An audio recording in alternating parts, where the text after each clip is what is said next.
you know, all that good jazz. Happy Friday, guys. You have to excuse me. I'm a little hyped up on Red Bull.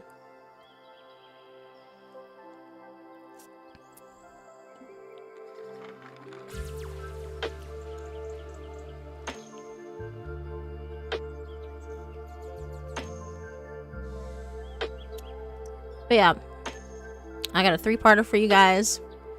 Gonna be roughly about an hour-ish of me just straight reading. So I hope you guys are prepared. It's going to be well, I say a long night. It's going to be a long night. That's a Final Fantasy XIV joke. Hello. Oh gosh, I know, Tukiki gamers. Let me tell you, that is how I survive and thrive, is through energy drinks in my veins, because, you know, I work in TV news. Got all that good shit. But yeah, I hope everyone's enjoying themselves and looking forward to the stories. I'm so excited to get back in the saddle with reading.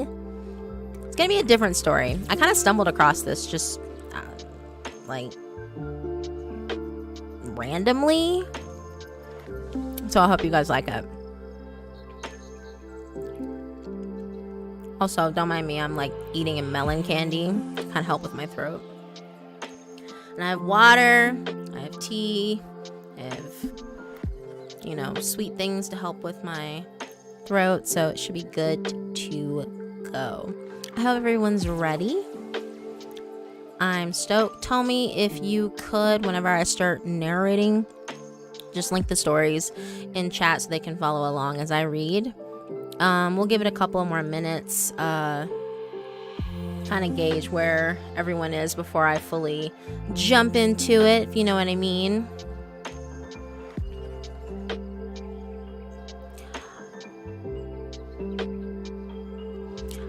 As for V joining along, don't think so. She's currently at work right now. We work different hours and different shifts, so it's less likely for her to be able to hop aboard and join us on the train for now. But we'll see. We'll see what happens.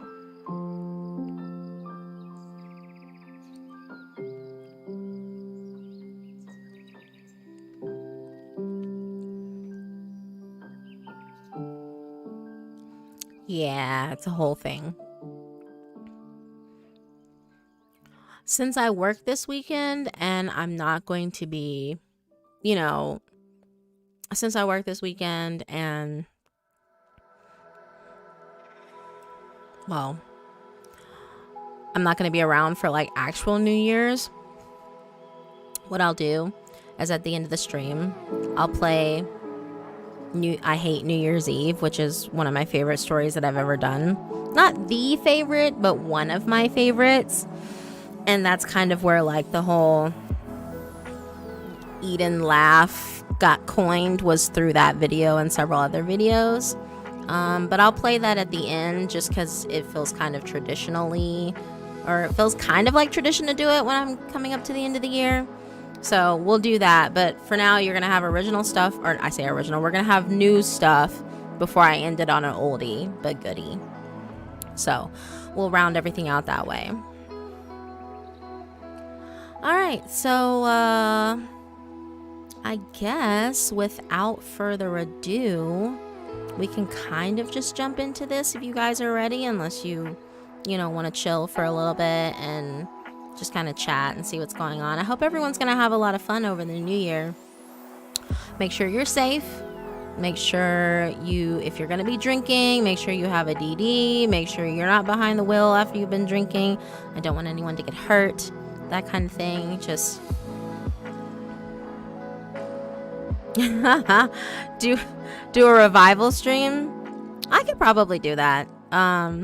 I don't know if I'll actually narrate the stories originally straight from scratch, just because my performance when I know I'm recording a video is a little bit different than when I'm doing it live. But I'd be more than happy to go back and play old stuff for you guys, just, you know, for those who haven't been able to go back and peruse the old videos from back then. But yeah, no, for sure. I'm excited.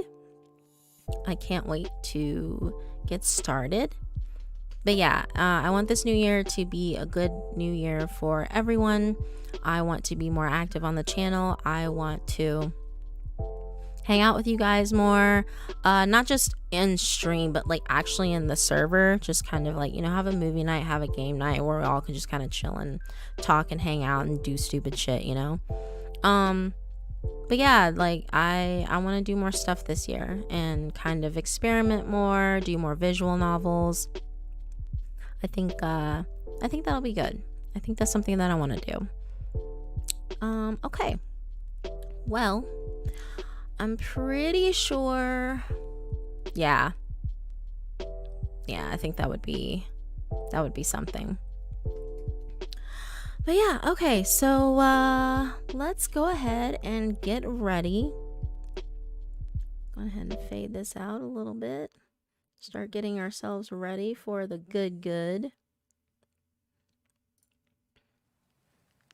Yeah, set the atmosphere. I love it. I hope everyone can hear the fire crackling, if that's okay.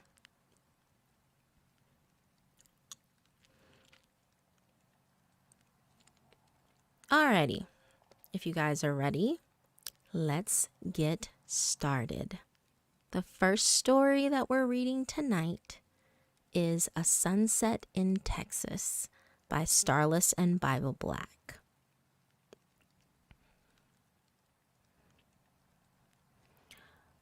Tell me if you could, please place the link in the chat so that they can read along with me if they would like, as I read aloud. Thank you. You're a doll.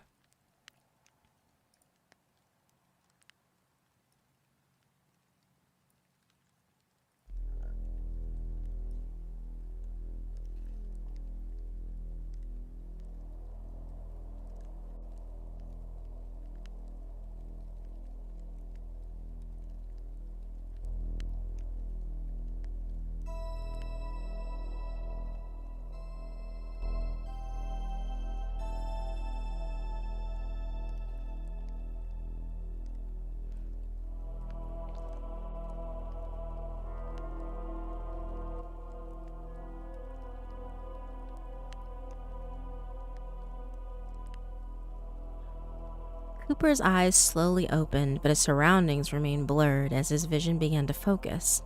The afternoon sunlight was partially blocked by thick canvas curtains, causing a sickly yellow light to fill the room. Almost immediately, a jolt of pain throbbed on the back of his head. After a few moments of agony, it dulled to a pulsing discomfort. While the shape of a couch and end table began to come into clearer view, he attempted to lift his hands from the armrests of the rocking chair. His movement was restrained as he was met with the jagged edges of old cable ties cinched tightly around his wrists. Feeling confusion at first, this soon gave way to an overwhelming sense of panic as he fought against the bindings. I would advise against struggling. Cooper lifted his head as a voice from another room echoed towards him. To his left, he could see the shadow of a man standing over a table. The black shape lifted a knife and brought it down with one fell swoop. The metal blade made a mighty chop as it contacted the butcher's block. Just give me a few moments to finish up my work. I typically find it rude to keep my guests waiting, but this is a matter that simply cannot wait. Without waiting for Cooper to give any sort of rebuttal, the man's shadow went back to chopping meat. Cooper's vision had now returned to its full clarity as he blinked away any remaining fuzziness. A vintage television sat on a shelf on the opposite wall. To his left, the couch came into full view. While one cushion looked untouched, the other had clearly been slightly worn by years of use. To his right, he could see a hallway leading to a flight of stairs and the front door. All done, the voice said with calm delight as the door to a refrigerator snapped shut. Cooper sat petrified while the stranger's heavy boots thudded on the hardwood floor. Soon enough, he turned the corner and stood in the doorway. The man stood, to Cooper's best guess, a hair over 6 feet. A shirt stained with blood at the rolled up cuffs hung loosely over his gaunt frame. The skin of his face was pulled tight over his jaw and cheekbones. Patchy stubble dappled parts of his face. "I apologize for making you wait. That took much longer than expected," he said while motioning towards the kitchen.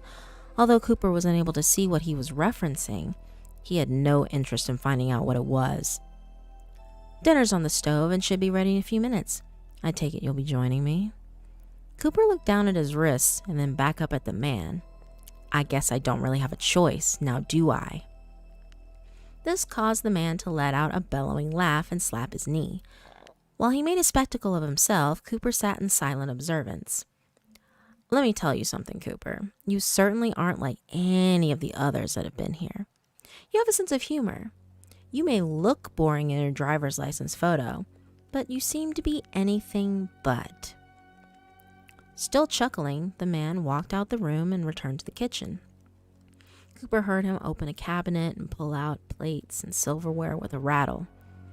While he set the table for dinner, Cooper looked around the room and studied his surroundings more.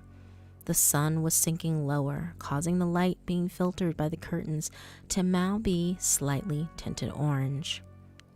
Although the house was likely decades old, the stranger obviously took good care of it. Every surface was free of dust, and the floor lacked any imperfections, save for a few stains here and there.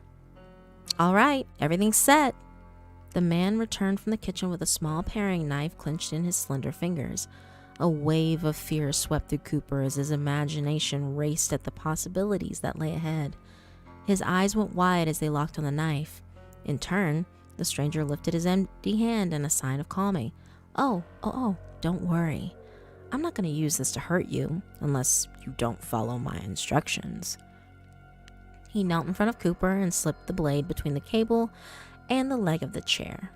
"Now, I'm going to cut you free so you can come sit at the table for dinner. You are only to walk from this chair to the place I set for you. I don't want to have any trouble, but trust me when I say that things will get real ugly real quick if you cross me. Got it?" Cooper simply nodded and continued to remain motionless. The man slid the blade and cut the tie. He continued to cut the others until Cooper was no longer restrained. Standing up, the stranger motioned for Cooper to join him in the kitchen. "Please walk slowly, and remember, no funny business." Cooper listened and walked to the kitchen and sat down in his new seat without any problems. As he tucked the chair under the lip of the table, his captor approached the seat on the opposite end. Before sitting down, he withdrew a large pistol from his waistband and placed it next to his silverware. "This is the first time I didn't have to use this on one of my guests.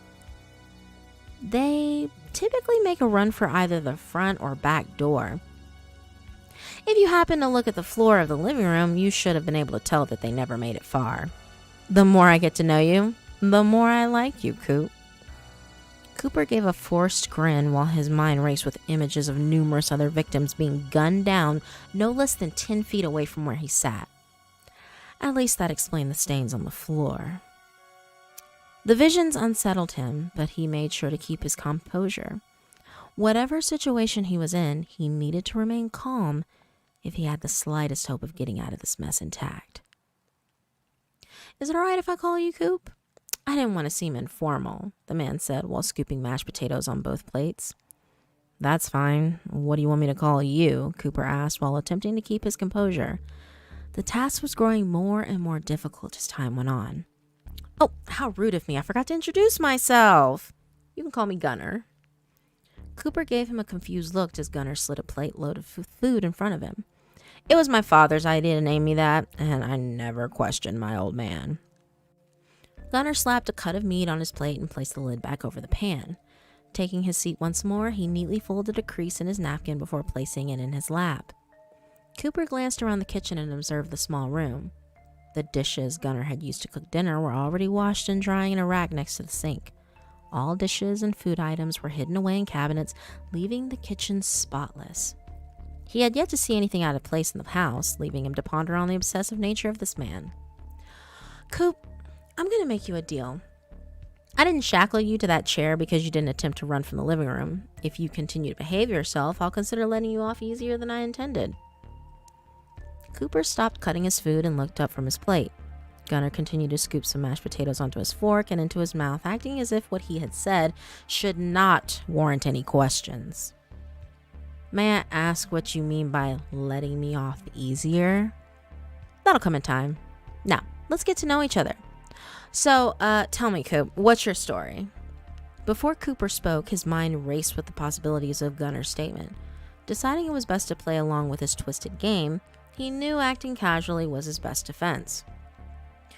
Well, I actually live one state over in Louisiana. I was in Houston for a business meeting and driving home when... Cooper trailed off as his mind drew a blank.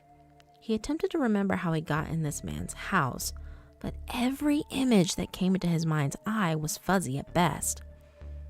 When I found you, Gunnar let out. Cooper's head shot up and his gaze locked with Gunnar's. In the orange glow of the Texas sunset, Gunnar sat still in his chair. The room was now washed in the light, causing Gunnar's shadow to loom over them on the wall behind him. He rested his elbows on the table and drummed his fingers on the edge of his glass.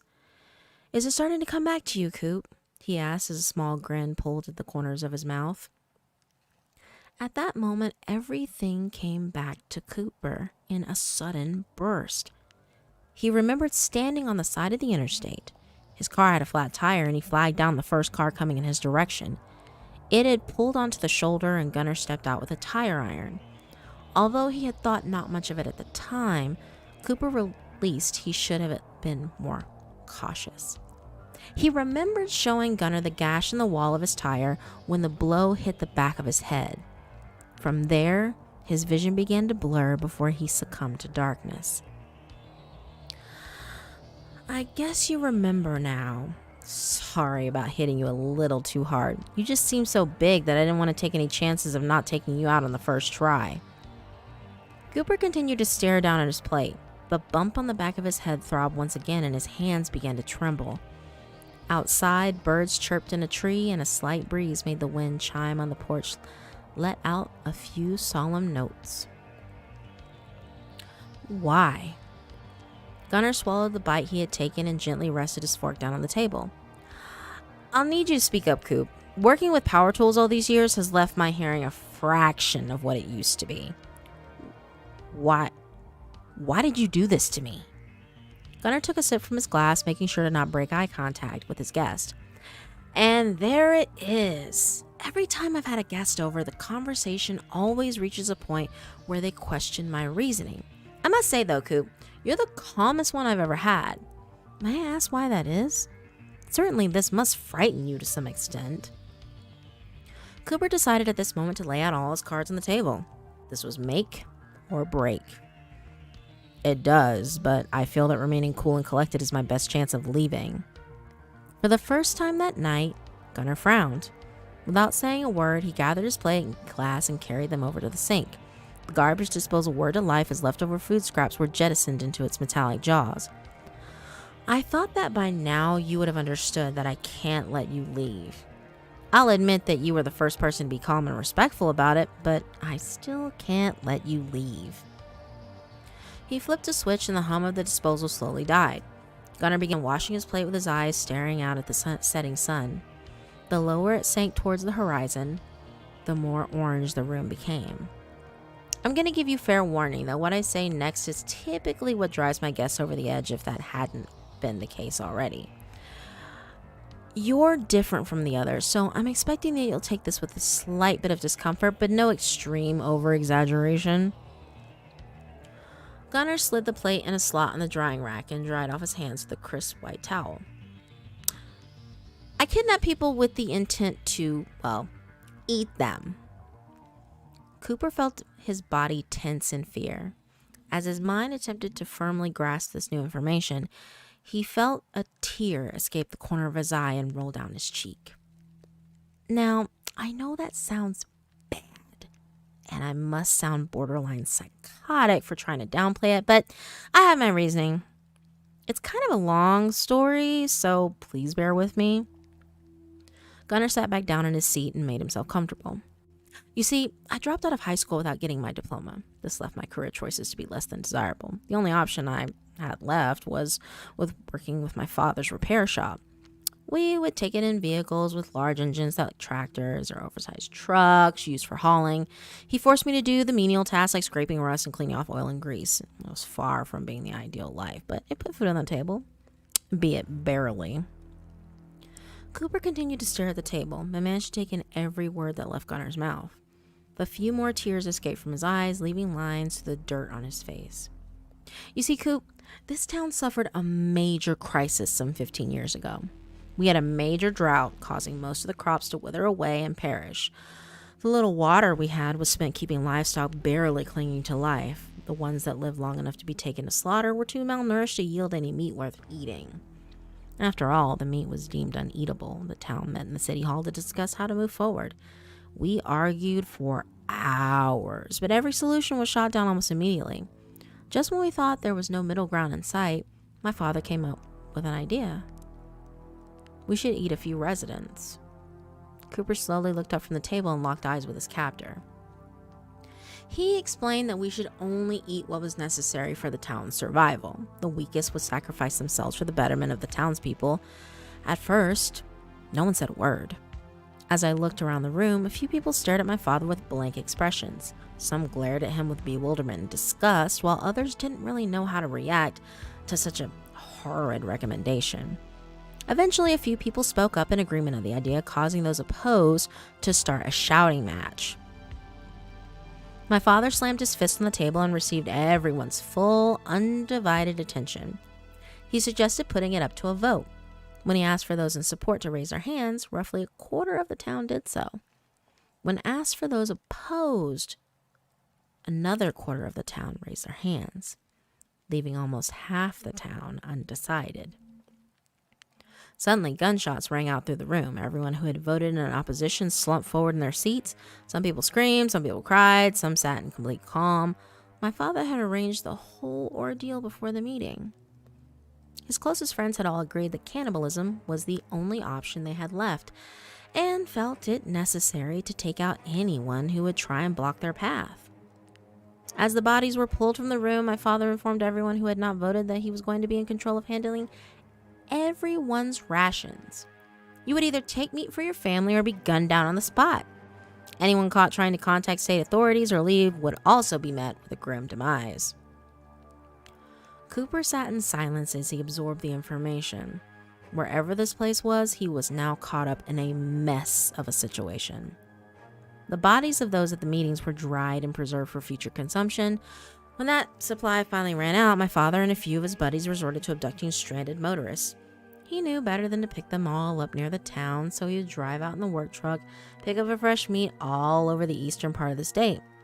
This new practice of picking up innocent victims went on for a couple of months, but eventually the drought ended and the town slowly began to mend its wounds.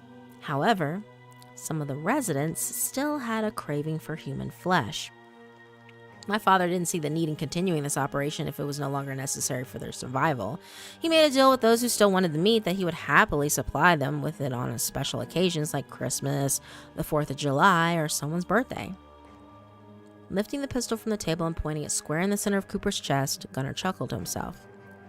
If it's of any consolation to you, you're a gift for a girl who's celebrating her 16th birthday tomorrow. She's been looking forward to it for months now, and I'm sure you won't disappoint her.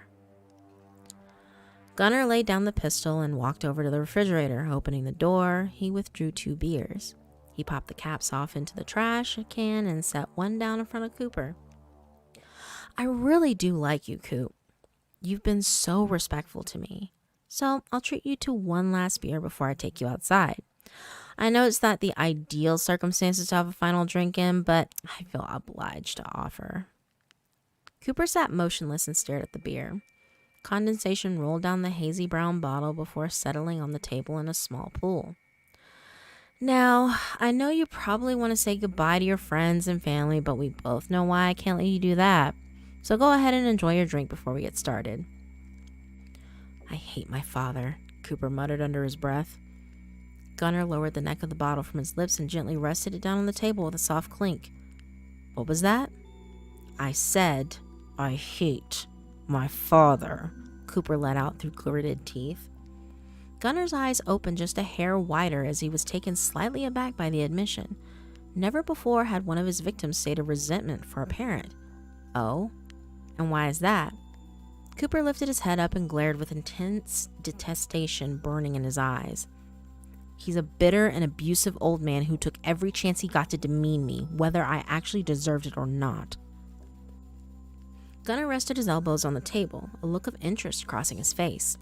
He motioned with his hand for Cooper to continue. Every time something would go wrong at work, he would come home and take it out on me. Because my mother had died giving birth to me, my father and I started out from the very beginning on the wrong foot. If I got below a B on my report card, he would yell at me and make sure I felt guilty for my mom dying. Every little slip up I made was met with a punishment exponentially worse than the action that brought it. His favorite thing to do was tell me how if she had lived through it all, she would be disappointed in what a disgusting disgrace of a son I had become. This continued all the way through high school.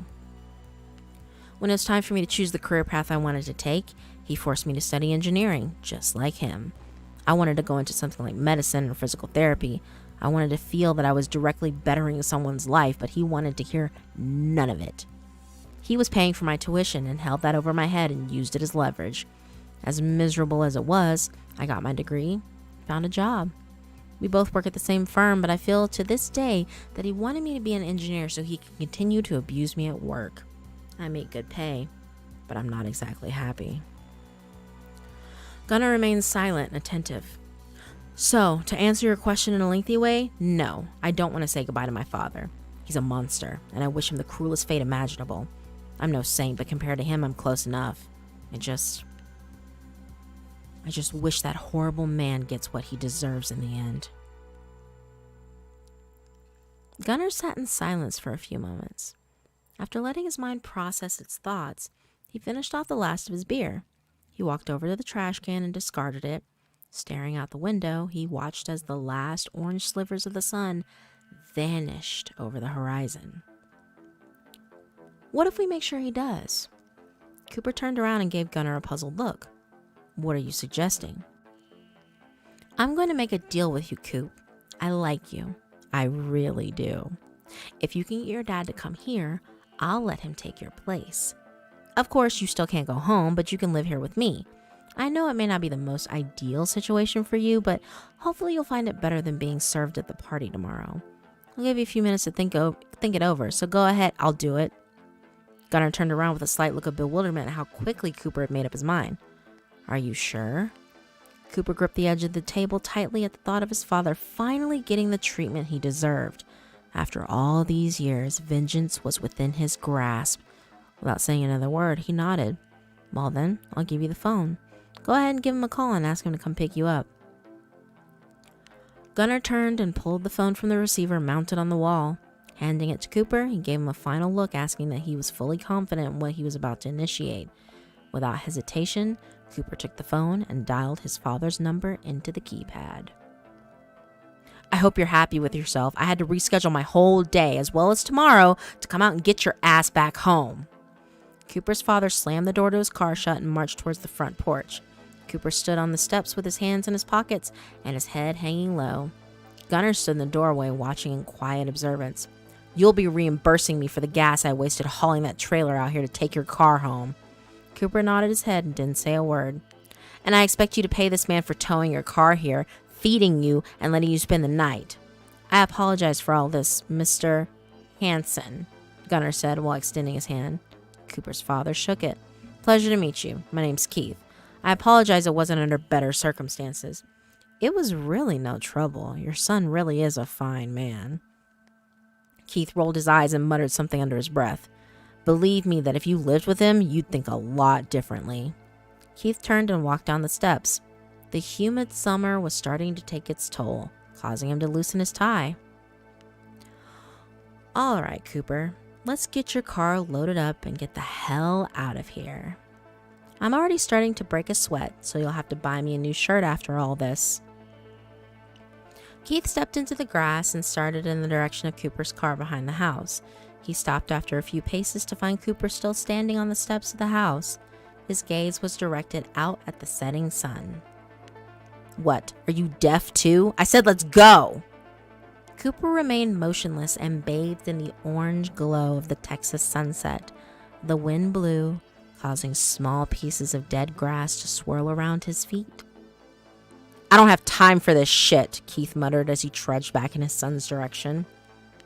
Grabbing his son's arm, he attempted to pull him off the steps.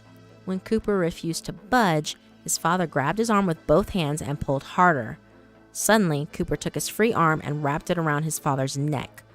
Pulling him close, he removed his other arm from Keith's grasp and retrieved the knife from his pocket. Withdrawing the rusted and stained blade, Cooper gave his father one last look before bringing it against his neck. With one quick motion, he slit his father's throat. The knife made a sickening tearing sound as it tore the flesh of Keith's neck open. Cooper dropped the blade and placed his hand over the wound. As the blood seeped between his fingers, he closed his eyes and let out a heavy breath. The warm crimson fluid flowed down the back of his hand and soon meandered around his arm before seeping into his shirt sleeves. Opening his eyes once more, Cooper watched as the life slowly fled his father's eyes. Keith slowly lifted an arm and brought his hand up to his son's face. His fingers lightly caressed his cheek before his body began going limp. Cooper removed his hand from over his father's throat as his body collapsed and he plummeted to the ground. "Nice job, son. Quick but painful," Gunnar let out from behind him. Cooper turned, keeping his face expressionless. "Let's go ahead and bring him to the barn so he can drain before we serve him tomorrow. You need any help?" Cooper stood over his father's body as blood continued to gush from the jagged slit in his neck. It pooled under his head, turning the dirt and grass underneath a dark brown. "I'll handle it myself." Without saying another word, Gunnar walked ahead to open the barn doors. Cooper grabbed his father's ankles and pulled the body through the grass, leaving a trail of blood in his wake. With each step, the sun sank lower in the sky. The wind blew and the crops swayed in the heat. Nearing the barn, Cooper dropped Keith's ankles, causing his legs to slam onto the ground and kick up a small cloud of dust. He retrieved the length of chain lying next to the door and brought it over to his father. Wrapping the chain around his ankles, he fastened the loop over the hook at the end and pulled the bundle taut. Behind him, Gunnar pulled the doors open as they groaned on their hinges. The smell of oil and old wood flooded out, filling Cooper's nose with something else besides the smell of blood and grass. The light hanging over the entrance to the massive barn flickered to life with a loud crackle. It hummed and began to draw in bugs. Gunnar propped the doors open with 2 chunks of concrete and leaned against the frame. Motioning for Cooper to follow him inside, he vanished into the darkness. Cooper looked out at the horizon as the sun finally vanished, leaving him surrounded by darkness save for the light on the barn. Cicadas buzzed around him as they welcomed the slightly cooler weather of the night. Lifting his blood-stained hand up to his nose and inhaling deeply, Cooper smiled and pulled his father into the barn.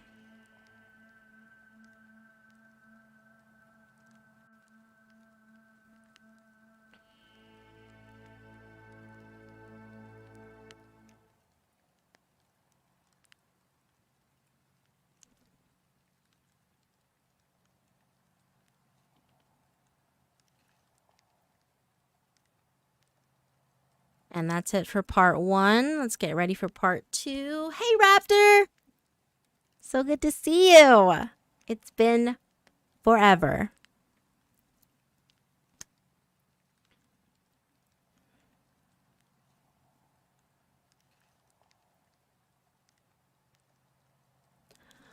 All right, let's get ready for part 2.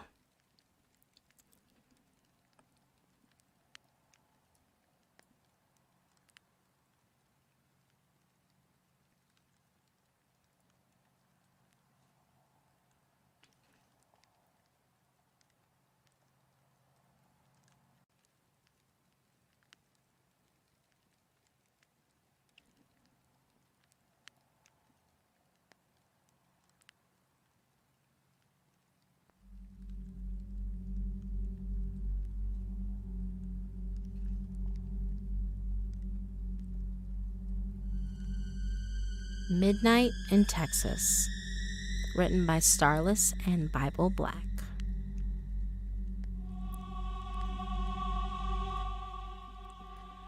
Cooper jostled slightly in his seat as the pickup truck bounced its way down the countryside road. The asphalt had long since faded, giving way to cracks and bumps that marred its surface. As his vehicle cruised down the road, he looked out his window at the fields that flashed by. Rows of corn passed hypnotically by his gaze as his destination drew nearer. He peered in the rearview mirror to see his stepson, Andrew, staring out the window as well. The teenager's blonde hair danced in the air that was streaming through the crack near the top of the window. Cooper's gaze was suddenly diverted back to the front of the cab as his wife placed her hand over his while he gripped the gear shift. Susan gave him a warm smile and squeezed his hand. "You know, you really didn't need to take the afternoon off to come out here with us. We could have just come to the next time you were free from work," Susan said. Cooper grinned as he continued to stare out the windshield. "We both needed a break, and I know all of us three have missed spending afternoons out here with Gunnar." Susan let out a light chuckle that was nearly lost in the wind through her open window and the static-laced song emitting from the radio. "Finally," Cooper let out under his breath. The familiar white farmhouse Gunnar inhabited came into view over the top of some low-lying bushes. Cooper led off the accelerator, causing the truck to slow before turning into the gravel driveway. As they drew closer to the familiar home, rocks crunched under the tires and the smell of freshly cut grass entered through the open windows. Andrew perked up in his seat and his eyes went wide. "You didn't tell me we were going to visit Uncle Gunnar," he exclaimed without any hesitation to keep the excitement from his voice. Cooper chuckled and glanced at him in the rearview mirror. "If I'd told you in advance, you would have been bugging me the whole way here on how much longer it was going to be." Andrew had now tuned out his stepfather's voice and had his face pressed against the glass. With one final press of the brakes, Cooper brought the truck to a halt with the passenger side facing the front door. As if on cue, the screen door was flung open and Gunnar's tall, slender frame stepped out into the sunlight. He wiped the palms of his hands on the front of his pants before outstretching his arms into a welcoming embrace. "I was wondering when y'all were going to get here," Gunnar let out as Andrew threw open the door to the truck. He bolted across the narrow span of grass that stood between the front steps of the house and the driveway. Andrew shook Gunnar's hand and pulled the man into a hug. "I know it's only been a couple of months since you were last here, but I can swear that you've grown at least another inch. I figured you would have stopped growing at your age. I'm giving you a run for your money. Maybe I'll make 6 foot by the end of the summer," Andrew let out as a joke. Gunnar rustled his hair and looked up as Cooper stepped out the truck and walked in their direction. They shook hands, but Cooper quickly found himself being pulled into a bear hug. "You should know better than to greet me with just a basic handshake," Gunnar said as his voice trailed off into laughter and the end of the sentence. He let go of Cooper as Susan approached with a large smile across her face. Gunnar bent down slightly to reach her height and embraced her as well. "It's been a good few months since I've seen you as well." "Well, my job keeps me busy most of the time. Trust me, there's nothing I'd want more than to just come out here and relax sometimes." Gunnar nodded and turned to Andrew, who was now swaying back and forth in the porch swing. "You know, Andrew," Gunnar called out, "new calf was just born earlier this week.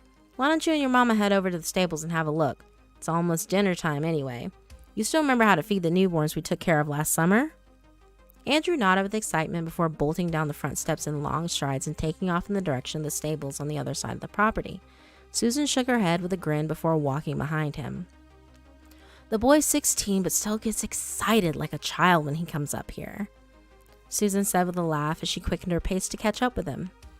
Once the two were out of earshot, the smile slowly started to fade from Gunnar's face as he turned to look at Cooper. "I have a feeling I know what this is about," he said, with a concerning neutrality to his voice. Cooper kept his gaze on Andrew and Susan as they continued towards the stable. "The day was going to come eventually, Gunnar." Cooper took in a deep breath as a cool breeze blew across the property. "I just wish I had a little more time to prepare my answer properly," Gunnar let out. He walked back up the front steps with the boards creaking under his weight, and Cooper followed close behind. "Go ahead and have a seat and make yourself comfortable. I'll fix us each a drink. I have a feeling we're going to need at least one over the course of this conversation." Cooper let his body collapse into the cradle of the rocking chair. Kicking his feet up on the railing, he slowly pushed himself back and forth as he listened to Gunnar fooling around in the kitchen through the screen door. After a couple of minutes, he stepped back outside with a glass in each hand. "White Russians?" Cooper asked with an amused hint of surprise in his tone. "My God, you really are old-fashioned." Cooper took the glass and stirred the liquors and heavy cream together with a small plastic straw. Gunnar took a seat in the chair next to him and stared out over the field adjacent to the property. The air had gradually gotten cooler over the course of the day, evolving from a discomforting heat to an enjoyable coolness. "You know, Coop, I've been dreading having this conversation with you ever since you married that girl." Gunnar took a sip from his glass while Cooper kept his eyes locked on him in complete silence. "I don't mean that, in a bad way. Every man in this town needs to have the conversation with their kid at some point. Some people don't mind it because they already know the answer, but others try to put up a fight in fear of the possible disapproval their kid has for our customs. They all know what results from their son or daughter disagreeing, so I can hardly blame the parents for fighting all of this." Gunnar let out a heavy sigh before resting his drink on the porch railing. "I know that Andrew has no clue what goes on in this town, but do you have any hunch as to how he'll respond when he finds out, Coop?" There was a moment of silence between the two men. Bugs chirped in the grass, and the faint crackle of a radio could be heard from somewhere in the house. Cooper swore he could make out the lyrics to "The Man in Me" by Bob Dylan through the static. They sat without saying a word. Gunnar had his eyes locked on Cooper while he stared out over the land and thought for a moment. "To tell you the truth, Gunnar, I have no idea how he's going to respond to all of this. I tried taking him hunting to test the waters. He shot a deer last winter, but he was very hesitant when it came to gutting the thing and harvesting the meat." Cooper made an aggravated sound before pinching the bridge of his nose. "It's the only thing even remotely close to testing his feelings about all of this that we've done. I honestly have no idea which way he's going to go with this, and I'm just terrified that we'll have to kill him," Gunnar let out with no emotion in his tone. Another awkward silence hung in the air as Cooper shuddered at the cold realization he had been so afraid to confront. Cooper stretched and reached for his glass resting on the porch railing. In one gulp, he finished off the drink and placed the glass back down on the weathered wood. "It's never easy," Gunnar said while continuing to stare out over his property. "Some of the strongest men I've come to know in this town cried like a baby when their kid was taken away. It's never easy for me either. No matter how many times I do it, I don't think I'll ever get over the feeling of knowing that I'm the one responsible for killing someone's child. Then why do we keep doing it?" Gunnar turned to look at Cooper. He was now sitting fully upright in his chair and staring at him with the most serious look plastered on his face that Gunnar had ever seen. "Son of a... You know the answer to that, Coop. Don't make me explain it." Cooper sat in silence for a few seconds before grabbing his glass and retreating inside. He sloshed more liquor and heavy cream in the glass, hardly paying attention to the proportions he was throwing together. As Cooper came back through the doorway, he stirred the light and dark liquids together with his finger before wiping it on his shirt. He took a large sip before falling back into the rocking chair. "Let me rephrase the question. I know your reasoning as to what would happen if we didn't do it, but there must have been some incident that caused you to set this in motion. I find it hard to believe that you're doing this just as a precaution. Something did happen or got really close to happening." Gunnar smiled and looked over at Cooper. "Sometimes I forget just how smart you are, Coop. There's a damn fine reason you're the only person I've abducted who has walked out of this house alive," he said with a chuckle. Gunnar let out a heavy sigh and propped his feet up on a nearby end table. "This was probably about 12 years ago. There was a boy named Rodney who was just a year or two younger than Andrew. Now, we were able to get away with not sending our kids to school for a little while, but eventually we knew that they would need the proper education. Much to my father's disliking, we let them go back to school. It took longer than my father had originally expected, but it was still only about 5 months before the incident occurred. He was in a class with a few other kids from the town. There was this one girl named Lily who sat next to him for the whole day. They had grown up together, so it only made sense they were really good friends. It was because of this that they confided in each other. One day, Lily went home and told her dad that Rodney wanted to go to the police and tell them everything that was going on in this little town.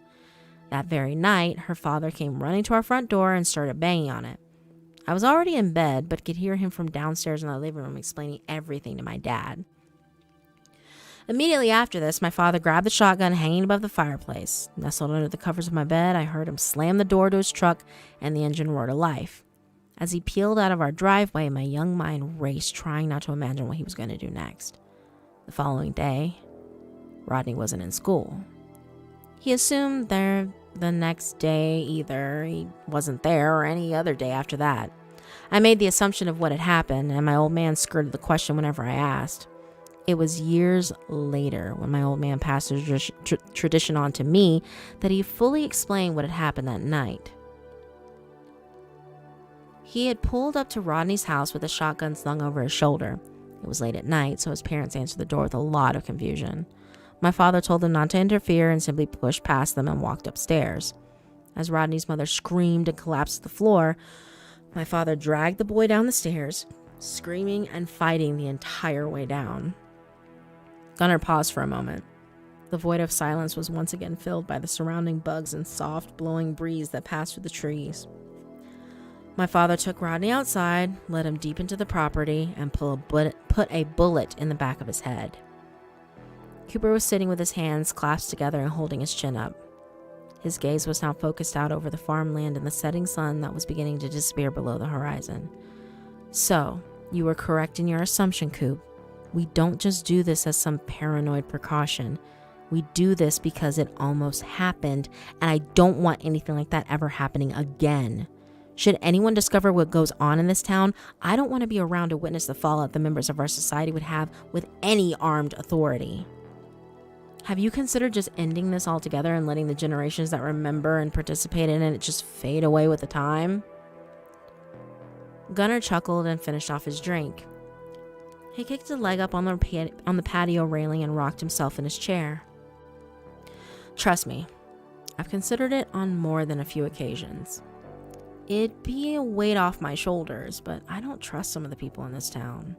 There's a reason I'm the sole person who goes out and gets meat for those who want it. I'm terrified that if I gave up the whole thing, those who crave it bad enough would just defy my authority and try to get it themselves. Let's face it, not everyone is as smooth, clean, and tedious as I am. I'm terrified that someone would easily get caught and then the whole town would be busted. Off in the distance, Cooper could see Andrew and his mother returning from the stables. His stepson had found something which he now held in his hand, but Cooper was unable to make out what it was from a distance. I know it's not ideal, Gunnar said in a somewhat defeated manner. However, it's still the best I can do with the situation my father put us in all those years ago. I personally never see an end to this, so the best thing we can do is just try and control it to the best of our abilities. The two men were silent once again.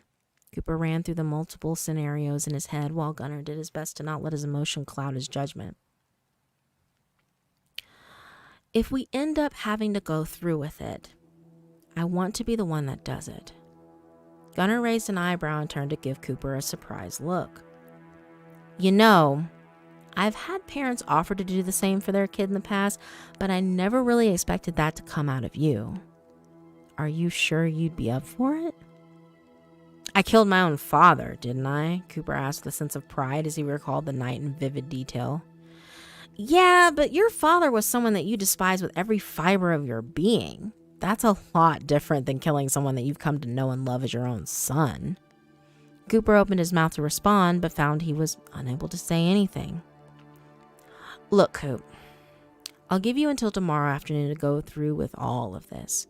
If I pull Andrew aside tomorrow and find out that you haven't asked him about it, then I'll have to do it myself. Now, you and I both know that it would pain me deeply to do that to the poor kid. So, for your sake and my sake, I want you to go through with this. Cooper nodded and focused his gaze on the two members of his family as they drew closer to the farmhouse. Andrew came bolting across the yard with a large grin plastered on his face. Clutched in his grasp, Cooper could make out that he had the post of a wrought iron fence. A spike adorned the top and rust dabbled numerous spots on its surface. Looks like you found part of the fence that used to run around this property. That thing fell into disrepair before I was even born, Gunnar said while reaching into his pocket and retracting a pocket knife. With one swift motion, he flipped it open and scraped at some of the rust. An orange powder fell into the air, revealing the dark metal underneath.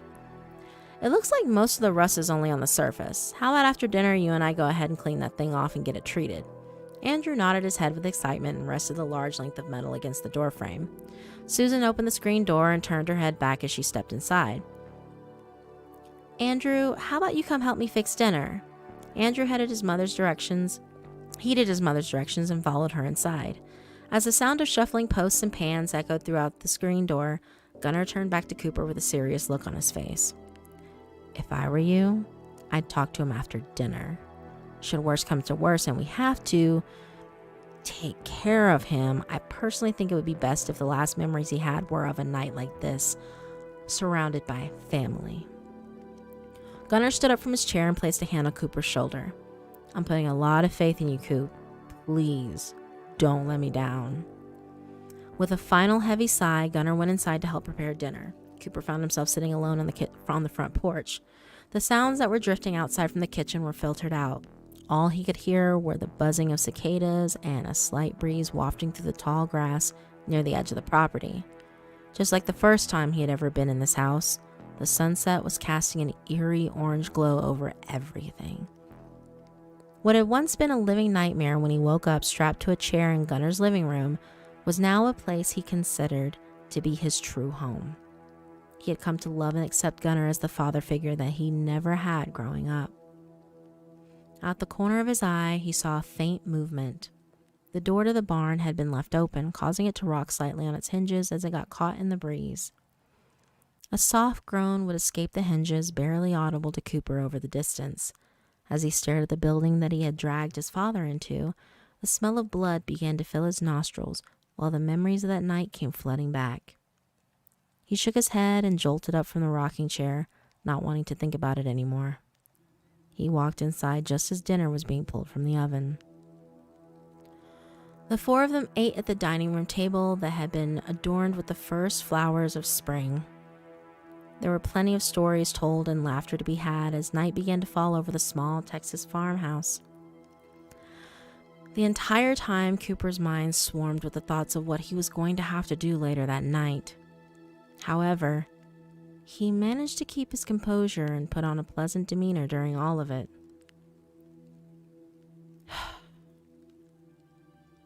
After Susan served dessert, Andrew helped clear the table and put all the dishes in the sink.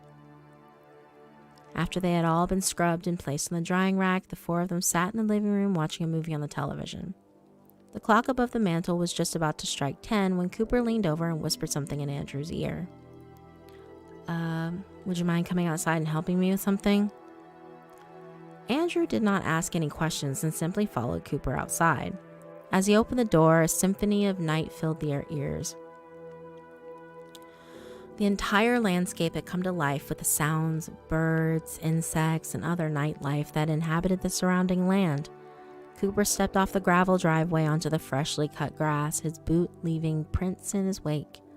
The two men walked in the direction of the stables, guided by the faint shadows of vegetation in the moonlight. What do you think of living in this town? Cooper asked bluntly, not knowing how else to start the conversation. I mean, it's not bad or anything. I'm just not a big fan of the isolation. Cooper continued to walk as he pondered how to continue the conversation. Well, there's a reason this town has remained isolated when many others has evolved and expanded over the years. There's a reason? Real smooth there, Coop, he thought to himself. I know. Cooper felt his heart skip a beat. He almost tripped in a shallow hole, causing him to stumble slightly before regaining his balance. Whatever you think the reason is, I can guarantee you that's not it. You mean it's not because the people of this town practice cannibalism? Cooper was now at a complete loss for words. He had ceased his stride, causing him to stand and simply stare at his stepson. Silence hung in the air around them, save for the sounds of the surrounding wildlife. Although Cooper was tempted to say something immediately, his loss for words caused him to think over his next words carefully. Damn, you're even smarter than I originally anticipated. Andrew did not respond to this. He stood motionless and stared at Cooper with unblinking eyes. I guess before we get too deep into this conversation, I have to know, how did you find out? Uncle Gunnar and I do our best to keep all of this a secret from the kids. Andrew motioned his head to the side, signaling for Cooper to follow him as he began walking again. Deciding it was best not to question the sudden leadership role that his stepson had taken, Cooper followed. Not every kid knows. Well, let me rephrase that. Some kids know, but not all of them believe it. The first time I heard these stories was in middle school. I was with a group of friends when some of the older kids started trying to spook us with tales about how some members of the town would go abduct people across the state and butcher them. As they continued to walk across the field, Cooper kept his gaze straight ahead. He did not speak a word and simply listened to Andrew's explanation. At the time, we didn't really think of it as anything more than some sick and twisted joke or a somewhat pathetic attempt to spook us. So, when did you find out that it actually was all real? Cooper asked. Andrew paused for a moment as he gathered his thoughts. It was the day I spent the night at the kid's house for his birthday. We had been good friends for years, so his parents let me stay for dinner and spent the night after all the other kids had gone home. His mother had made a roast that filled the entire house with an intoxicating aroma. At the time, I just thought she had splurged and spent a little extra cash on the good pork roast from the butcher. Andrew sighed and stared up at the stars in the sky. It wasn't until we were all seated around the dining room table and his mother placed the still steaming pan down in the middle that something struck me as odd. Whatever meat this was, it certainly didn't look like any kind of roast I'd had before. When I asked what it was, his parents just stared at me for a moment. The mother didn't know how to respond, so the dad just asked me if I wanted to try a little piece.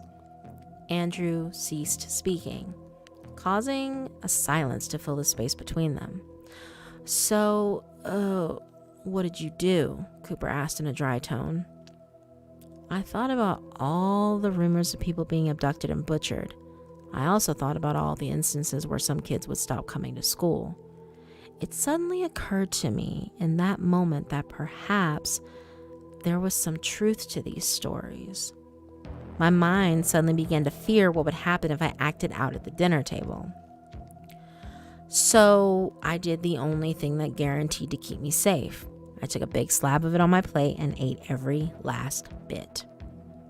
Cooper could hear Andrew swallow loudly. He assumed his stepson was having to swallow down vomit after reliving that memory. I don't really disagree with it. I guess the one thing I don't like is that innocent people are usually the ones abducted for all this. I guess it'd be different if this was done with the criminals or other degenerates of society. Cooper tuned out Andrew's voice immediately after the sentence ended. From deep within his mind, the consideration came back that he tried to keep tucked away. Deciding this was as good a time as any, he stopped in his tracks. Andrew did the same with the familiar crunch of vegetation under his stepfather's boots ceased. Follow me, Andrew. There's something I need you to see. Cooper turned on his heels and started back in the direction of the barn. Andrew followed close behind. During the walk over there, both remained quiet and to themselves. When they finally reached the tall and looming shadow of the barn structure, Andrew ran back to the house and soon returned with the iron post clenched tightly in his grasp. Trust me, you wouldn't need to defend yourself, Cooper said with a forced chuckle. But I guess if it makes you feel comfortable, go ahead and bring it. Andrew stood in front of the large doors. One of them hung slightly ajar, causing the smell of old wood, motor oil, and decaying plants to come spilling out into the cold night air. It should go without saying, but I want to make sure you understand the severity of what I'm about to show you. If you speak a word of this to anyone, I won't hesitate to put you down. I've come to think of you as my son, my own flesh and blood. As much as it would pain me, don't think that there would be any resistance for me to put a bullet through your head.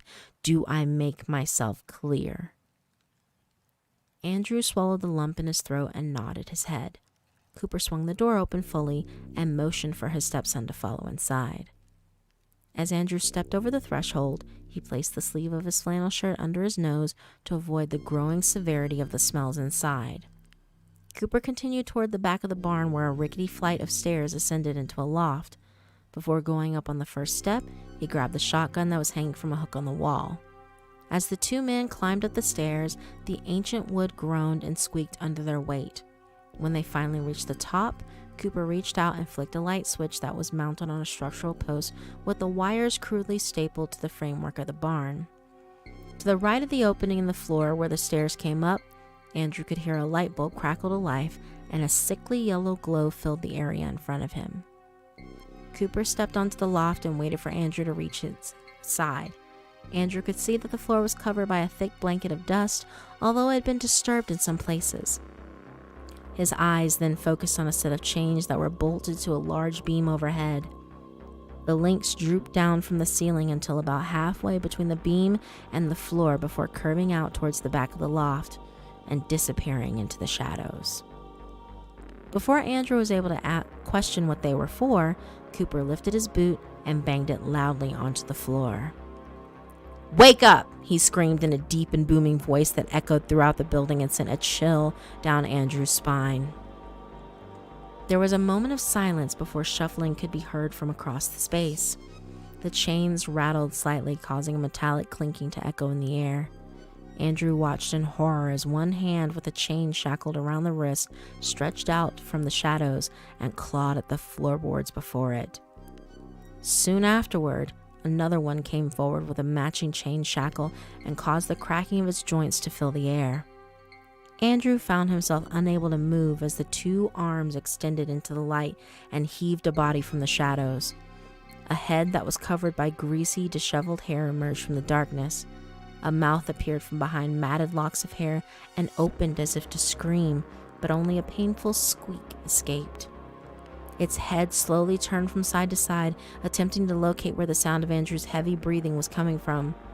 The thing let out a raspy wheeze as its gaze locked directly on him. Andrew started to step back, but Cooper quickly grabbed his shoulder and halted his movement. "I brought someone to see you," he called out. This caused the creature to let out another pitiful attempt at speaking. Extending a hand farther, it caused the chains above to rattle and echo throughout the building. "We're going to step towards you. We don't want any trouble like last time, do we?" The head started to hang towards the ground. "I said, now do we?" Cooper slammed the heel of his boot even harder onto the floor this time.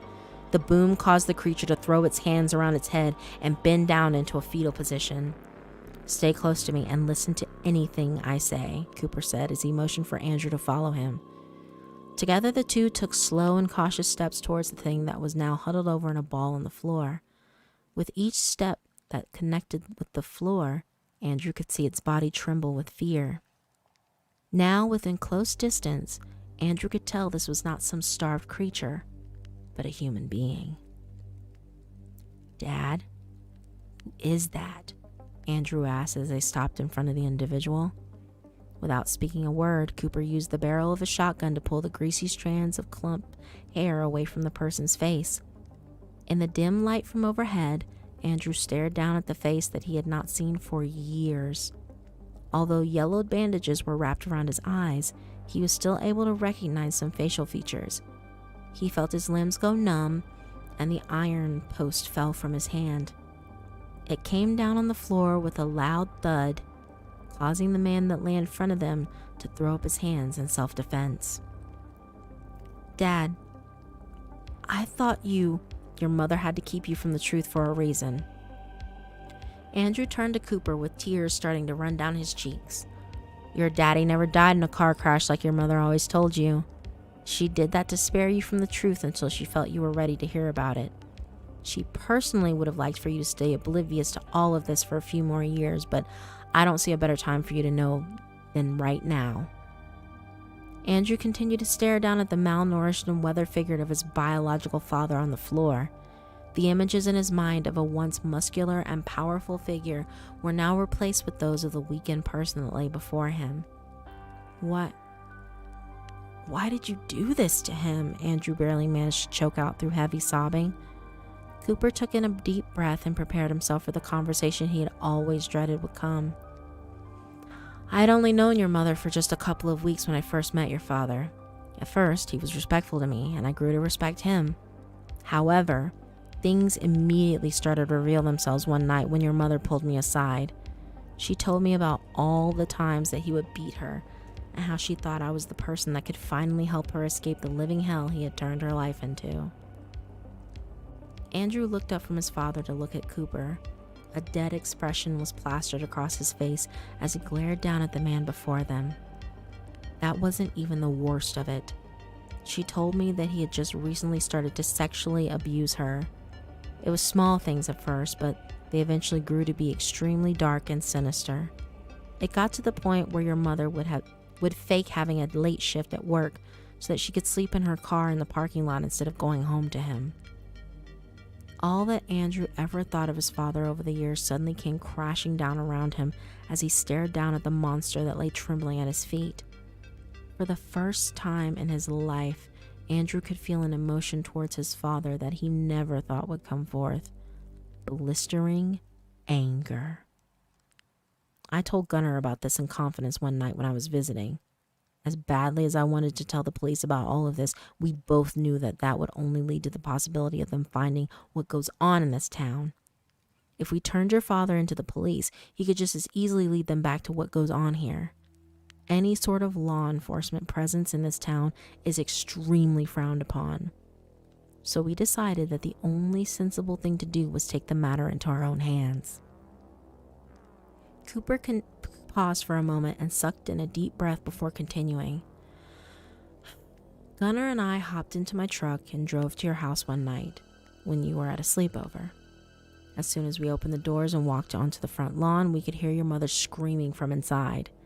We ran towards the front door and could see your father pinning her onto the floor. Thankfully, he had left the door unlocked, so we burst in and took aim at him with our weapons. He was continually punching her in the stomach, and our sudden presence hardly seemed to slow him down.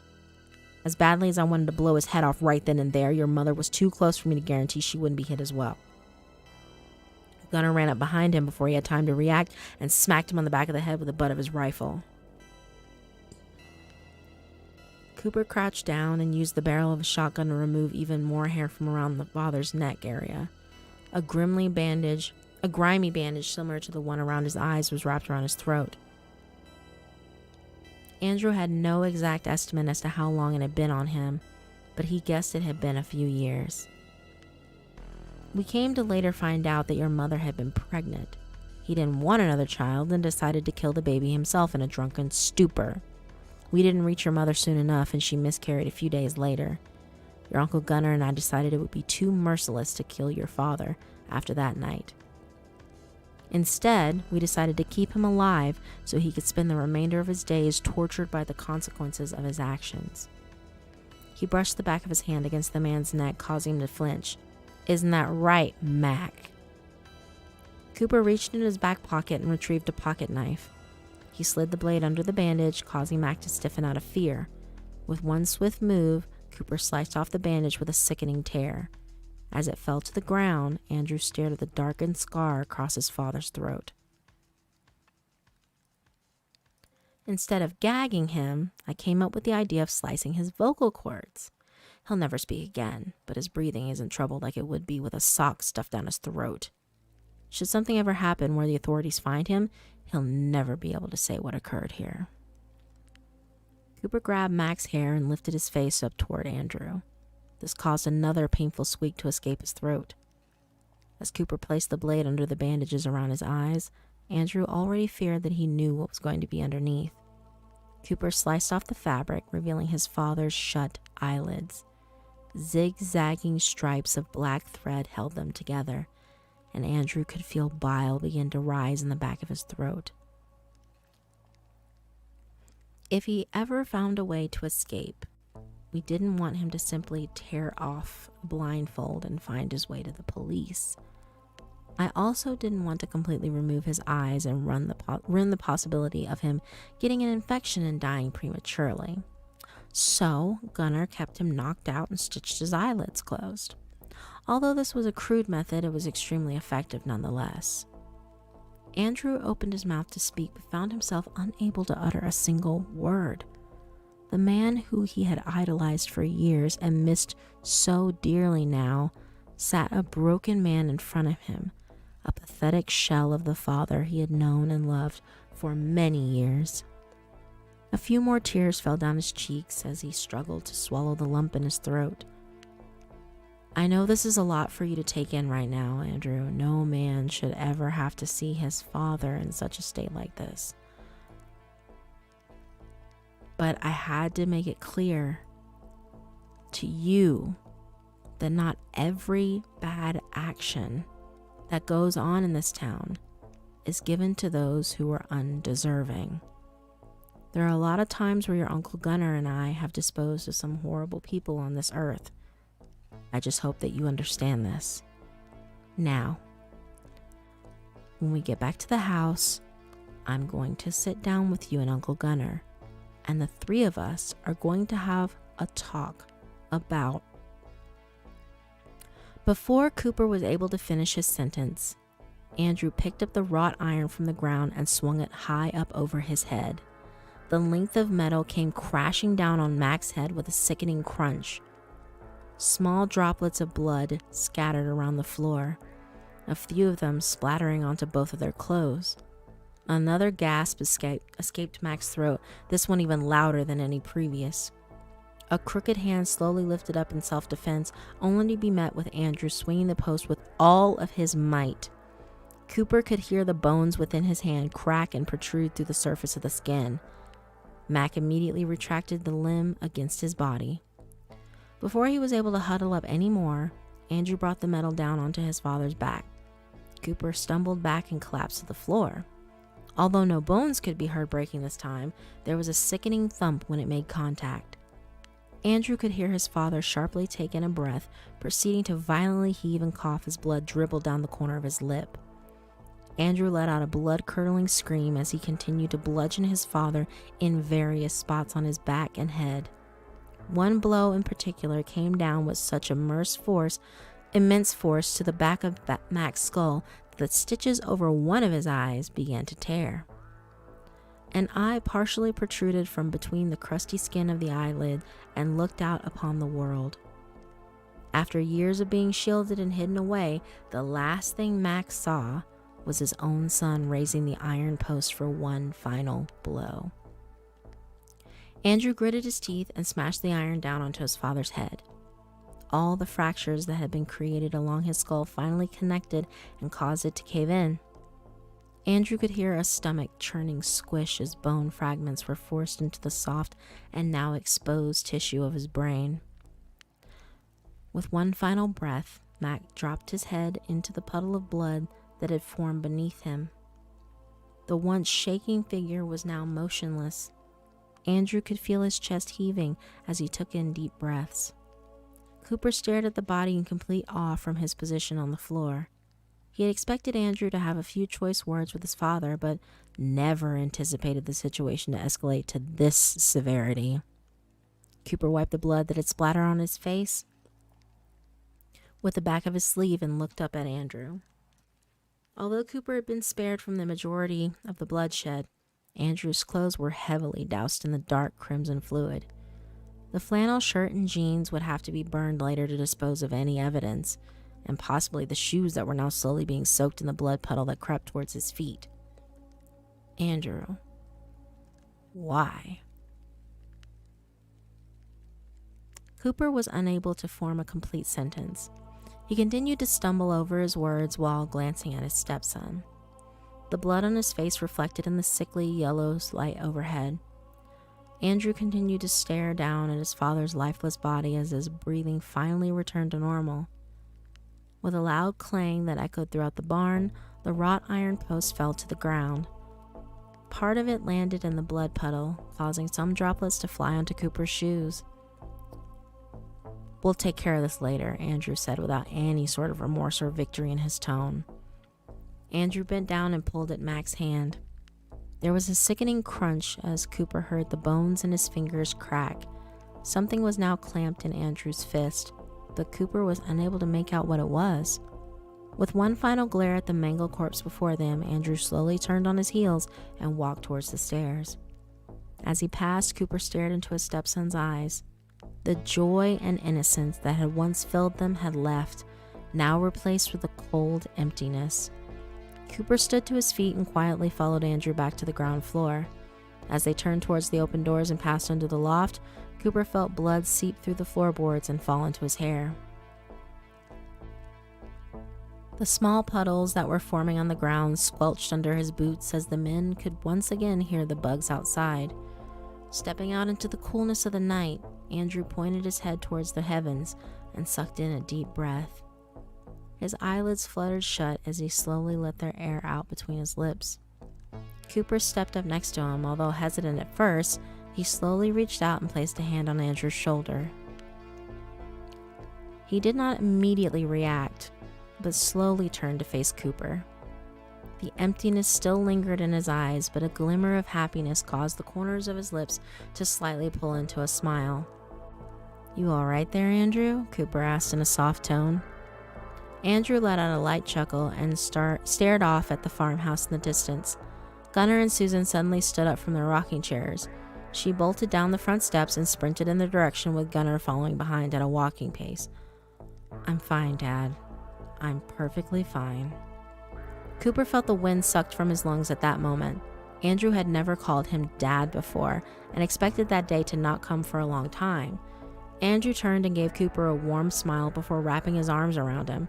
Taken by complete surprise, Cooper slowly lifted his arms and returned the embrace. "You make me proud to call you my son," Cooper let out through tears. "And I'm proud to call you my dad," Andrew said just before Susan reached them. "I could see the blood all over your white shirt from the porch, Coop. What the hell She froze in place as Andrew turned and revealed the dark spots scattered all over his clothes. Susan clasped a hand over her mouth. "Jesus Christ, Andrew, what the hell did you do?" She struggled to hold back tears while her hands began to tremble. "Mac is gone now," Andrew let out under his breath. Susan gave him a confused look before shaking her head from side to side. "No, baby. Your dad has been gone for a long, long time." Andrew stepped forward and grabbed one of her arms. He placed his hand over hers and gripped it tightly. Blood ran down his wrist and slowly cascaded over Susan's skin. The still warm fluid almost caused her to pull back. "I know the truth now, Mom. He's finally gone, though." Andrew pulled his hand away and Susan looked down at what her son had left in the palm of her hand. Sitting in a small pool of blood was Mac's wedding band. Tears began to stream down Susan's cheeks as she held the tarnished gold ring between two fingers. Unable to speak, she threw her arms around Andrew and held him tightly. The wrought iron slipped from Andrew's fingers once more and fell in the grass to his side. His arms wrapped around his mother as she sobbed heavily onto his shoulder. Cooper watched from the side as Gunnar finally reached the group. He walked up to Cooper and examined the blood stains on his shirt. For the first time since his own father had been killed, Cooper saw a look of bewilderment on Gunnar's face. The man looked up at the barn and then back down to Cooper. Without even having to ask the question, the men exchanged glances and a smile. Andrew let go of his mother and slowly turned to Cooper. With blood still speckled in his face, he smiled. "Come on, Dad. The weather's perfect for a bonfire. I know Uncle Gunnar's been meaning to burn off some trash for a while now." With a pat on the back, Cooper wrapped his arm around Andrew's shoulder, and the two men started back towards the farmhouse. The moon now hung in the center of the sky, bathing the land in an eerie blue tint. Gunnar retrieved the wrought iron post from the ground, and he and Susan followed them. As they walked, she sniffled, and Gunnar placed an arm over her shoulder. Susan smiled and wiped her eyes with the back of her sleeve. As they returned to the farmhouse, the iron post dripped blood the entire way. Small, dark splotches littered the grass in their wake. The doors to the barn swung slightly in the breeze, causing a haunting groan to echo into the night.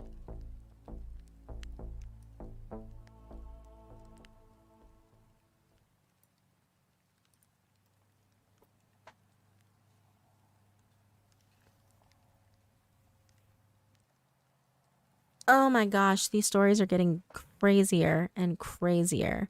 Also, hey, your maker, if you're still here. I don't know if you're still here or if you left already. I know Raptor left while I was in the middle of narrating. Damn him.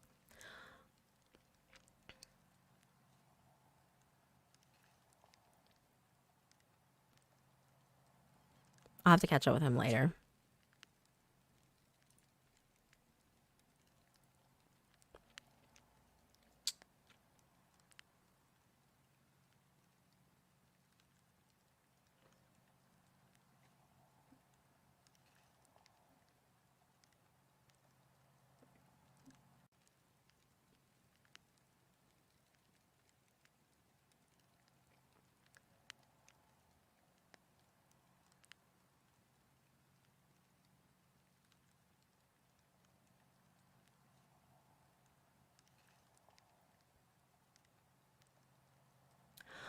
Whew. Okay, I need a moment. I need to drink some water.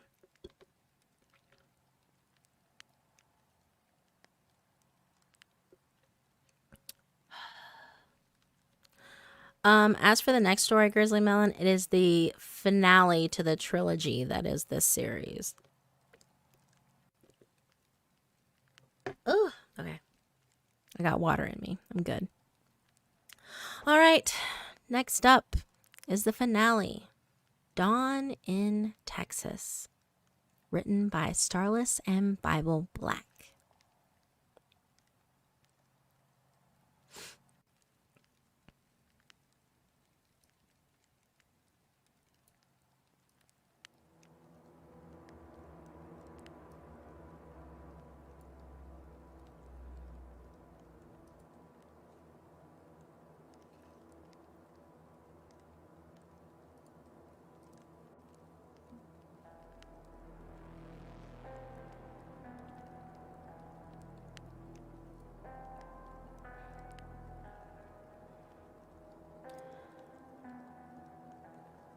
Adam kneeled on the ground to inspect his freshly flattened tire.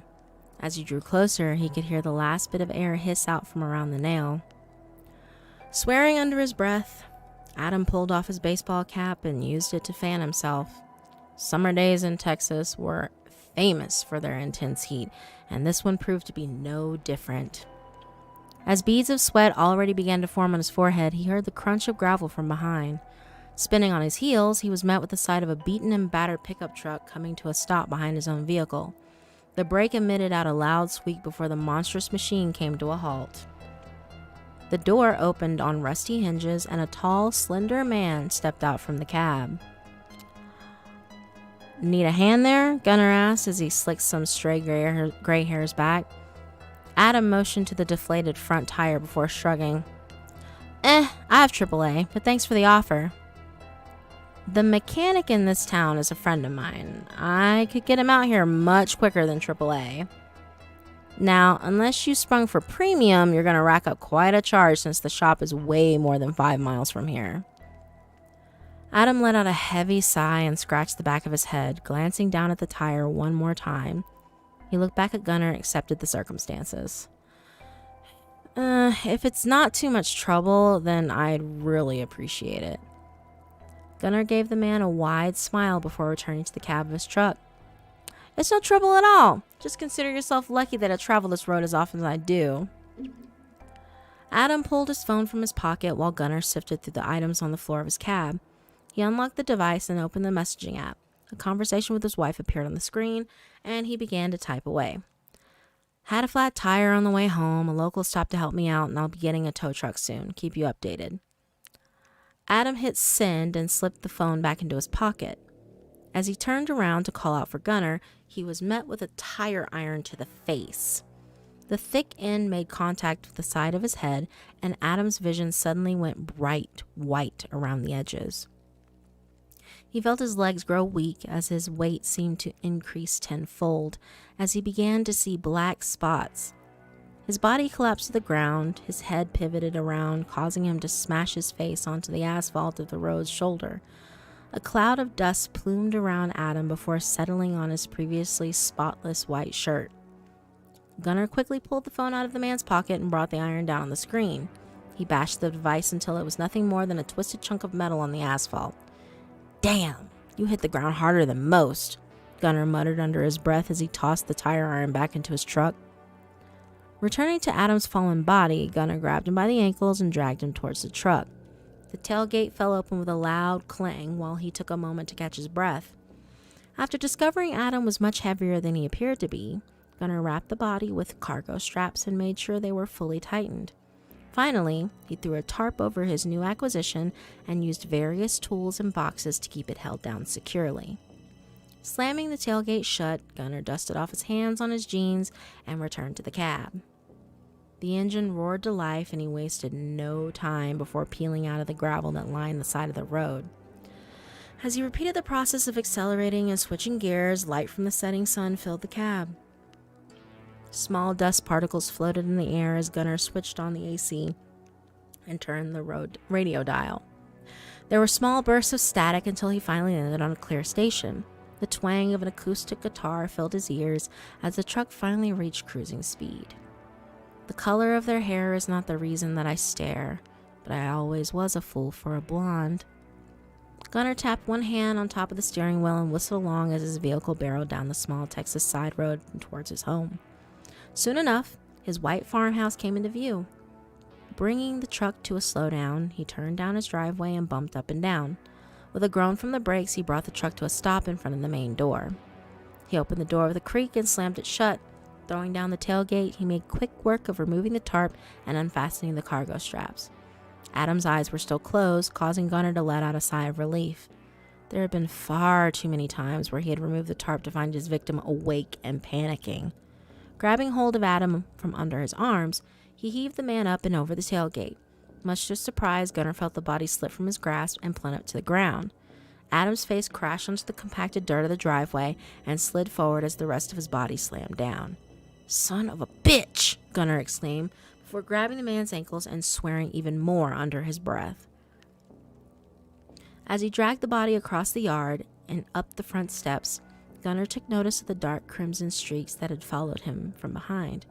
Looking down, he was surprised to find Adam's nose bent to the side with blood slowly flowing from the nostrils. With even more aggravation, he rushed inside and grabbed an old towel from the laundry room. He wrapped the face up tightly and finished dragging Adam's body inside.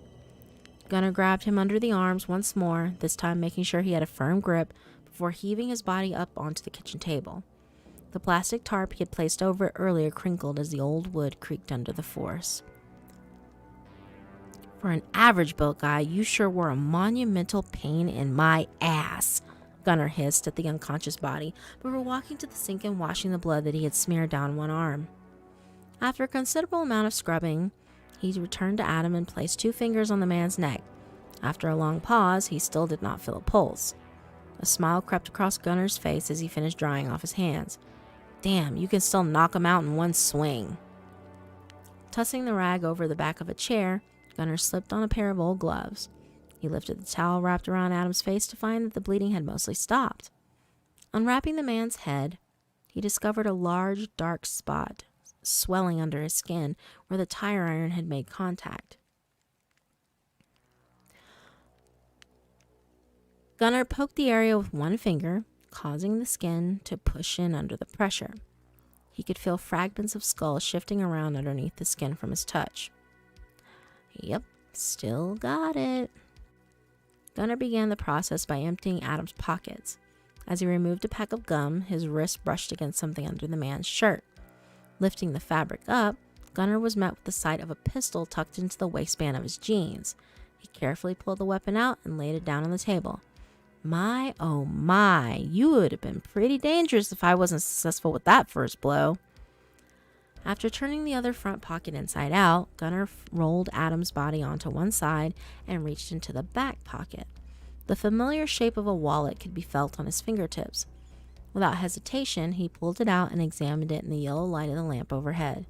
It was made of a high-quality leather, leading Gunnar to believe that he stood a good chance of finding a decent amount of cash inside. Well, let's just see how much Mr. Fancy Man carries around. As he flipped open the wallet, one of the items inside caused light to harshly reflect off its surface. Gunnar tilted the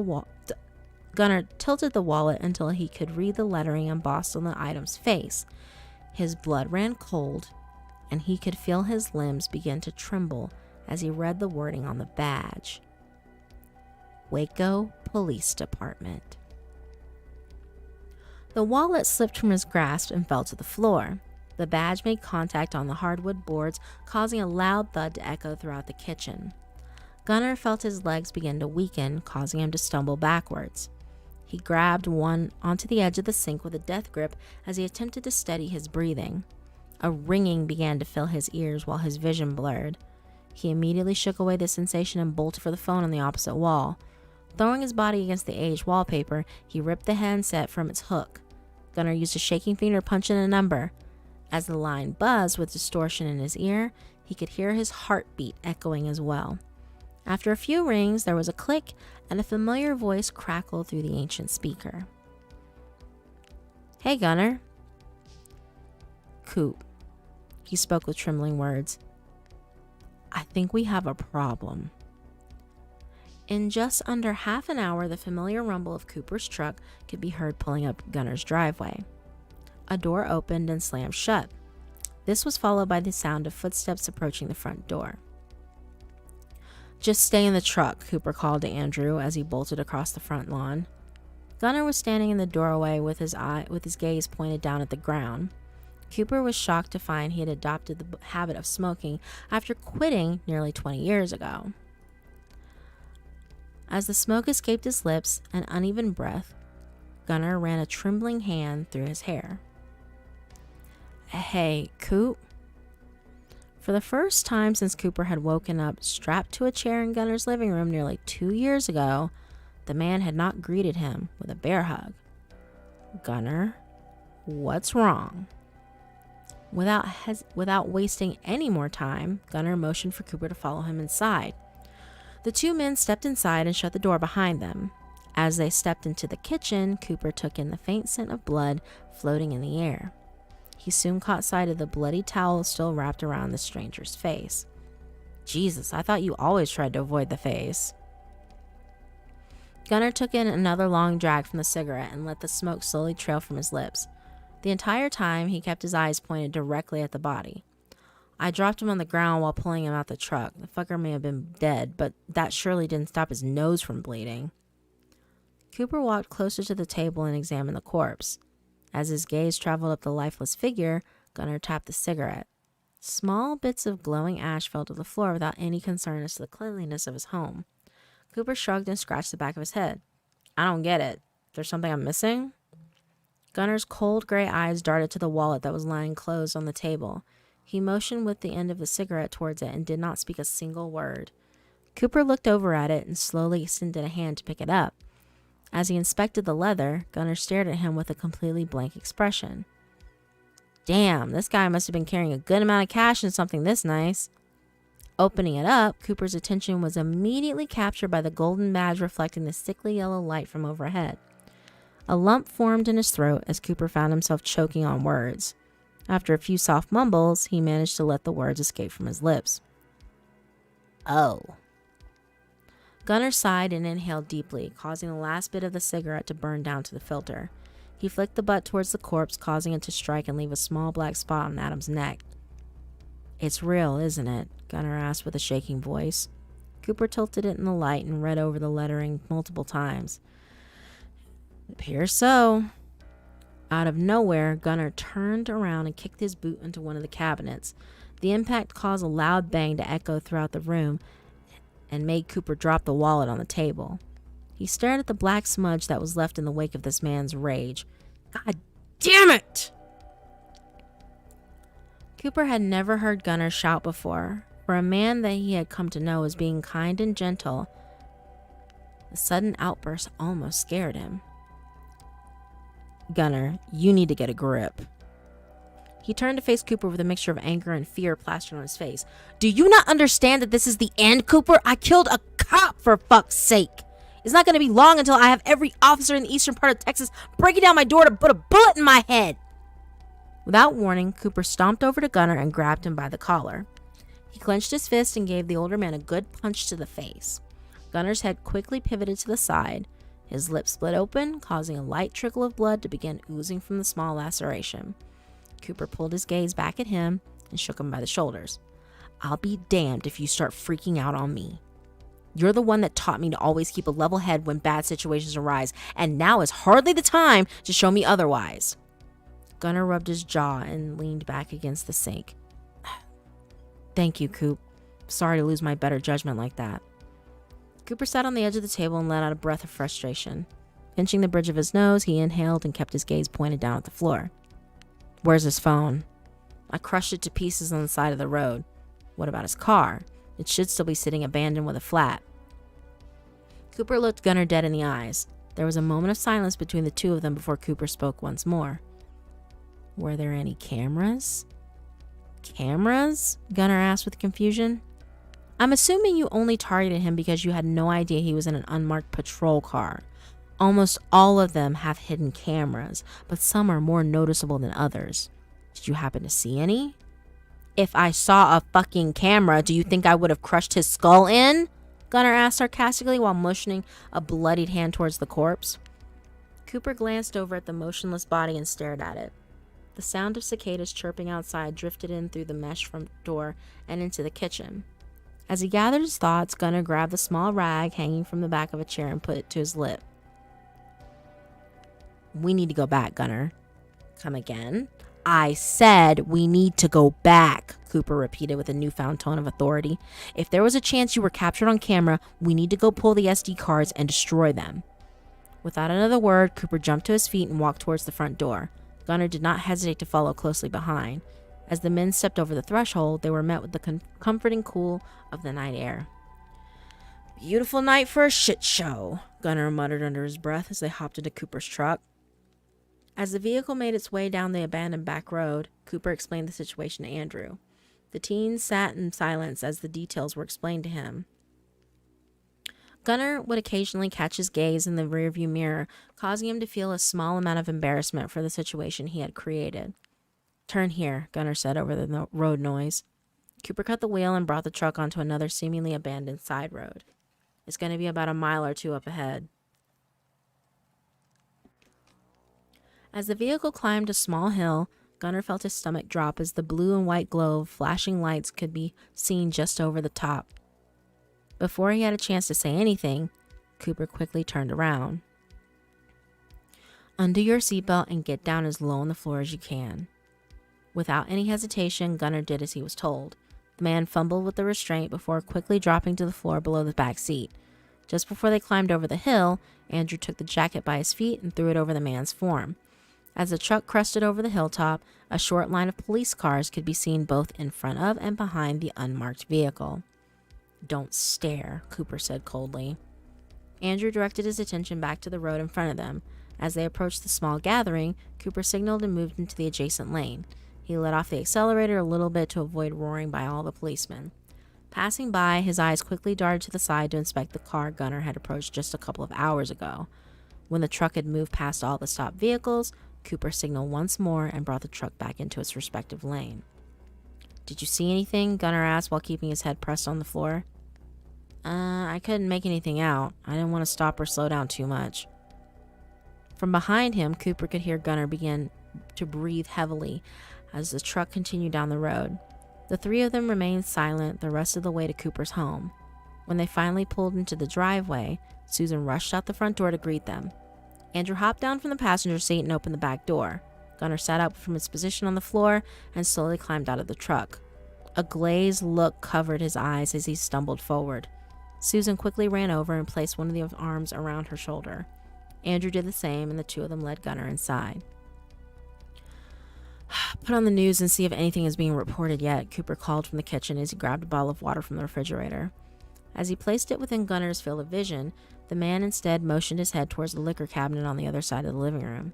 Cooper nodded and grabbed a bottle of brandy and a glass from the shelves. He handed them to Gunnar, who in turn set the glass on an end table. Pulling the cork from the neck with a soft squeak, he continued to take a decent gulp straight from the bottle.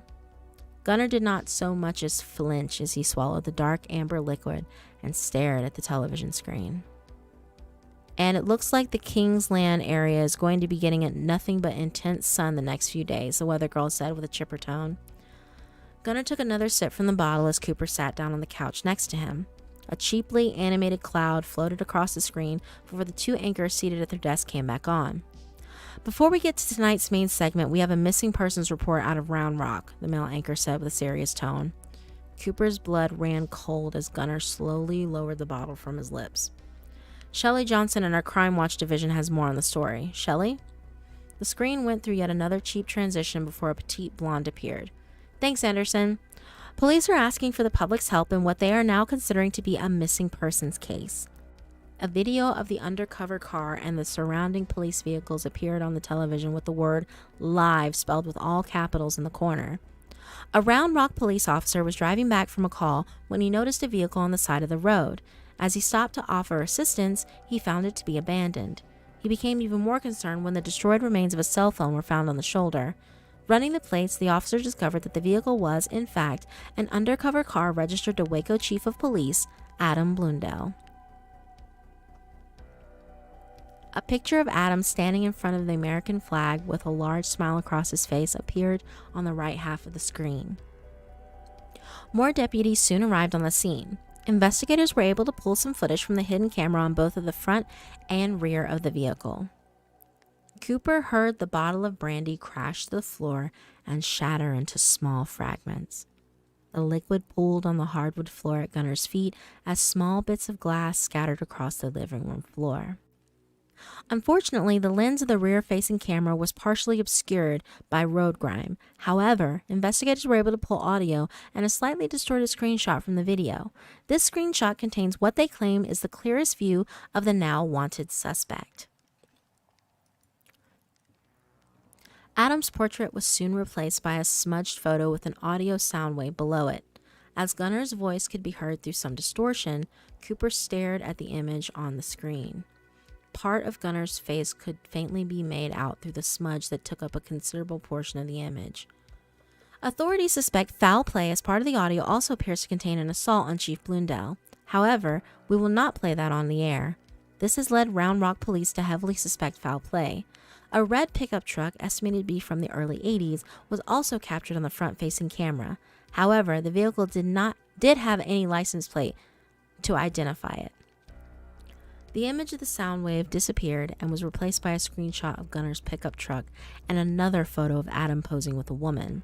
The two of them were holding a baby wrapped in a light blue blanket. Chief Blundell's wife, Judith, is asking for anyone with knowledge on what could have happened to her husband to please come forward. The screen cut once more and was now fully taken up with the video of the woman from the previous photograph. Her eyes and the skin around them were raw and red. As she spoke, her voice crackled multiple times. "Please, help my precious Adam come home." She took a pause and sniffled. Quickly composing herself, she let out a heavy sigh and looked back to the reporter off camera.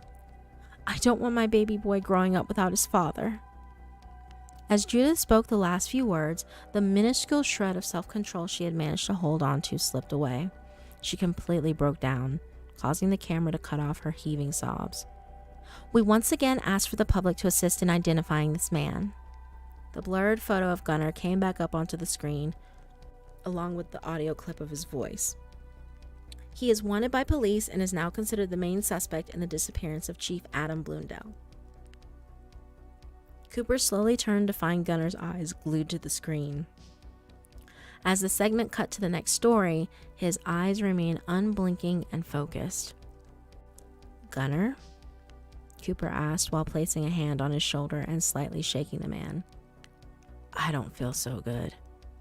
Before Cooper could ask him to clarify, Gunner leaned forward and heaved. Vomit soon spewed from his mouth and into the puddle of brandy still at his feet. His body began to pitch forward, causing Andrew to jump from his chair and help Cooper push Gunner's body back. His head tilted back, causing his gaze to point directly up at the ceiling. A mumble escaped his lips, but no one in the room was able to make out what it was.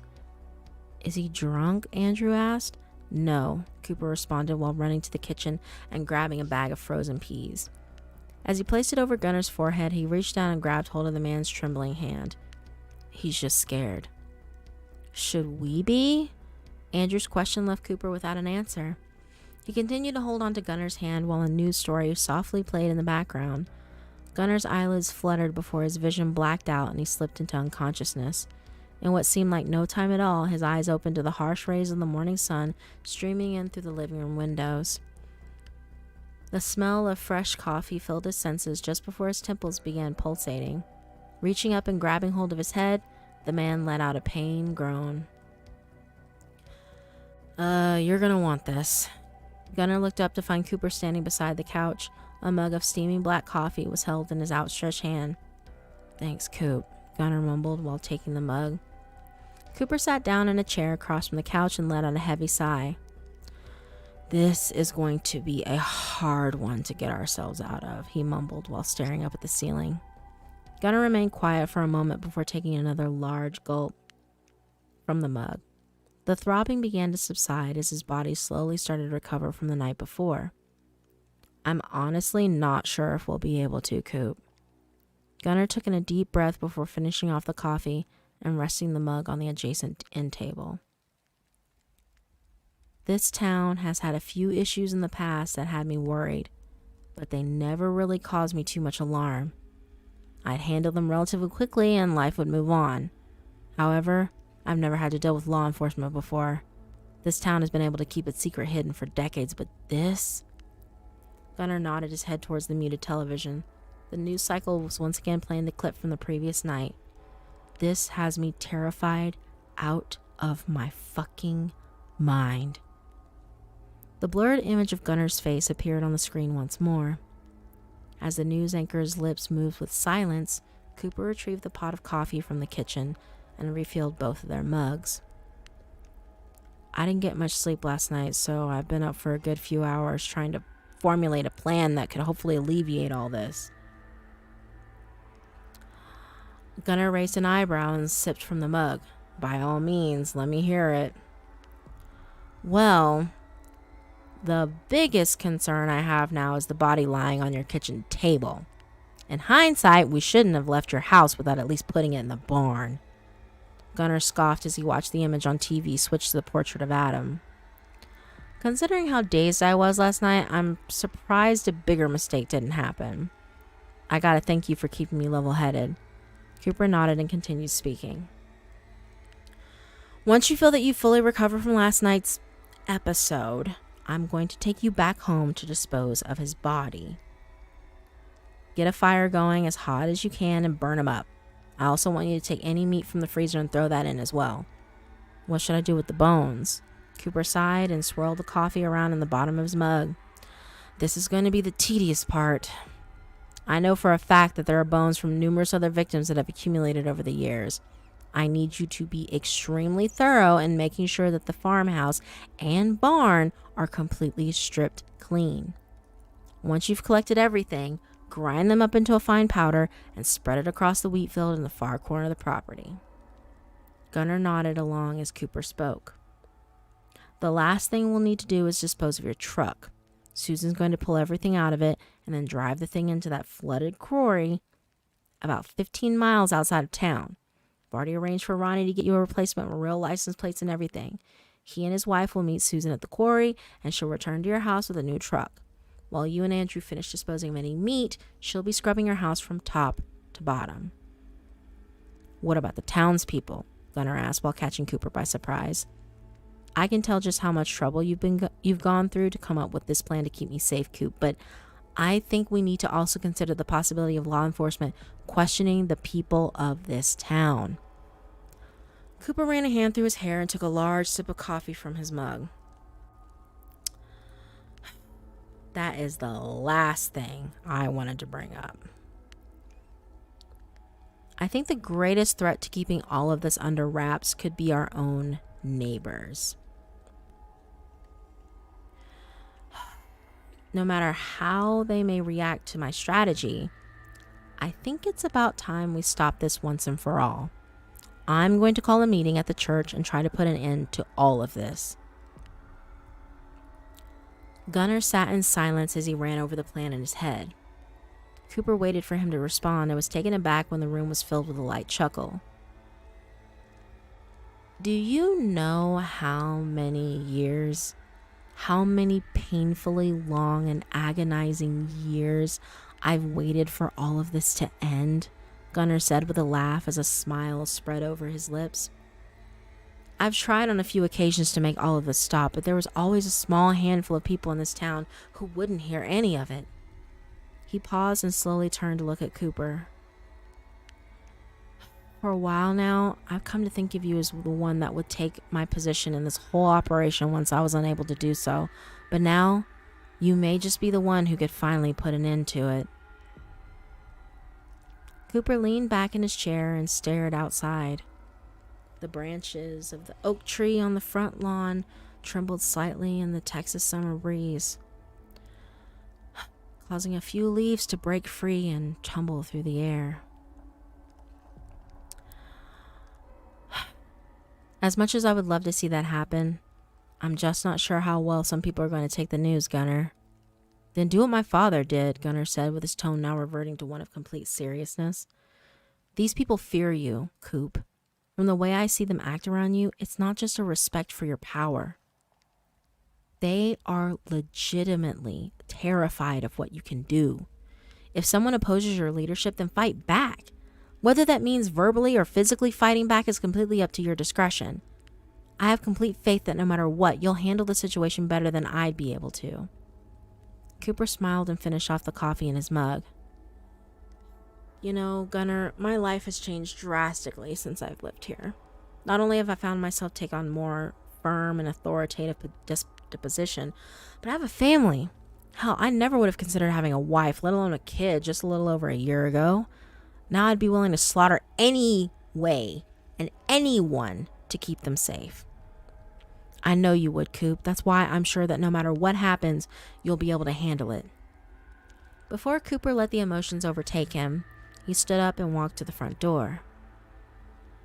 We need to get to work right now. Time is the most precious thing we have, Cooper said while slipping on his boots. Gunnar nodded and walked over to meet him. Cooper called for Susan and Andrew, and all four piled into his truck. Quickly starting the engine, the vehicle sped down the driveway and onto the main road. During the ride back to Gunnar's house, Cooper made sure everything had the details of their task fully memorized. Soon enough, the white farmhouse came into view, and Cooper let off the accelerator. As the truck rolled to a stop in front of the home, Andrew had already flung open his door. He and Gunnar rushed out and bolted for the front door. The screen door slammed behind them while Susan climbed down from her seat. Cooper rolled down the passenger side window and called to her. Ronnie said he'll be at the quarry in about half an hour, so you don't have too much time to clean out Gunnar's truck and get down there. Are you sure you're comfortable jumping and rolling from a moving car? Don't you worry about me. Just make sure you keep this town from going under.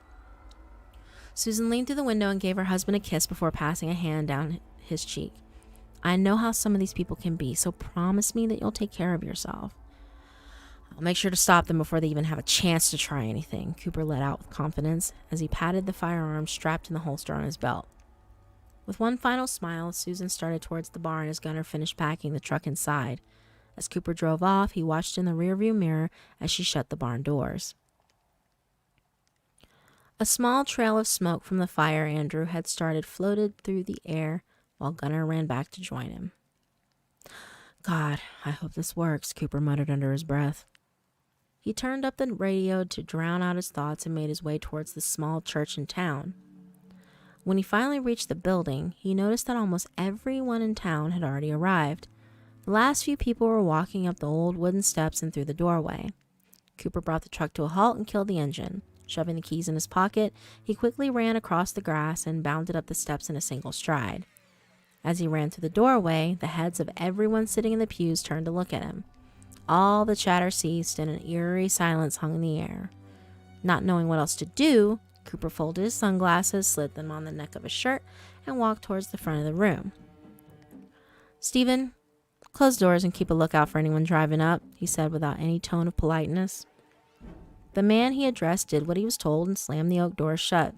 Cooper walked up the 2 steps that led to the altar before turning around to face the crowd. He let out a sigh and sat down on the top step. We don't have time for bullshit, so I need to know something. Am I correct in assuming that everyone here knows what happened yesterday? No one in the room spoke. Instead, they all just nodded their heads. Good. Now, to address any concerns you may have, I can assure you that the matter is being taken care of. As we speak, my son is helping Gunnar dispose of the chief's body. Susan's driving Gunnar's truck into the quarry outside of town. Thanks to Ronnie and his wife for helping us get a new truck and all the necessary registration. I assume everything went smoothly. Cooper nodded to a couple sitting in the second row. They returned the gesture with small waves. That truck should never see the light of day again, Ronnie called out. Cooper breathed a sigh of relief before continuing. Once again, I can assure you that the matter is being taken care of in the most efficient and thorough way possible. You all know how meticulous Gunnar is with his work. So, I can assure you that after tonight, not a single shred of evidence will be left. If he was so damn meticulous, why'd he even mess up in the first place? A voice muttered from the back of the church. Cooper immediately shifted his gaze in the direction of the voice. A few eyes darted to look at a man sitting next to them. He stared at Cooper without any remorse for his statement. What was that? Cooper asked while standing to his feet. Everyone in the church watched with dread while Cooper slowly stepped in the man's direction. Stopping in front of the man at the end of the row, he stared down at him with a blank expression. Care to repeat yourself, Jack? Jack looked away from Cooper's gaze before speaking. If he's so careful like you say, then he shouldn't have even messed up in the first place, he said while staring down at the floor. Cooper scoffed and turned away. He shook his head from side to side before looking back into the pew. You know what? You have some real fucking nerve talking about Gunnar like that. Jack sat in silence and refused to look at Cooper. The church was dead silent for a long time before Cooper decided to speak again. You know, if you're going to insult my good friend behind his back, then the least you could do is look me in the fucking eyes, Cooper screamed while bending down to Jack's ear. The man tensed up as Cooper's booming voice left a soft ringing in his ear. Cooper turned away and began walking down the center aisle. Sometimes I wonder if you people fully appreciate just how much Gunnar has done for this town. As much as he wanted to stop this, you still persist. If he wanted to stop, then he should have told us, another voice called out. Cooper turned to face where the comment had come from. A look of bewilderment spread across his face. Don't give me that bullshit! Almost every time he told one of you no, he was met with the threat that you would just go kill someone yourself. Now, some of you respected his demands, and I greatly appreciate that, but others pressured him into doing it. He was terrified that someone in this town would go behind his back and just try to do it themselves. I think it's pretty damn safe to assume that the vast majority of you wouldn't be able to pull off what Gunnar does, let alone with the same attention to detail. Cooper stared down everyone in the room. Not a single person spoke while his eyes passed over all of them. You took advantage of something Gunnar did for special occasions and began asking for it on a regular basis. He's exhausted himself to the point where I'm surprised it took him this long to make a mistake. Hell, this wasn't even really his fault. Gunnar had no way of knowing that who he was going to kill yesterday was the chief of fucking police. This is the first mistake he's made during the decades of this whole operation, and some of you are ready to crucify him for it. Gunnar shook his head and rubbed his eyes. Gunnar told me not too long ago that he believed I was the perfect person to take over this operation when he felt the time came. Now, I don't even want it. It's gotten to the point where the meat is more of an addiction than a delicacy. That's why starting today, no one is going to be killed for this town's consumption again. Chatter erupted through the room. Insults were hurled at Cooper as he sat back down on the steps of the altar. As some people bolted upright from their seats to curse and point at him, he sat in silence and looked over the crowd. When the group showed no signs of calming down any time, Cooper sighed and quickly pulled the pistol from his waist. A shot cracked through the air as the bullet tore through the ceiling.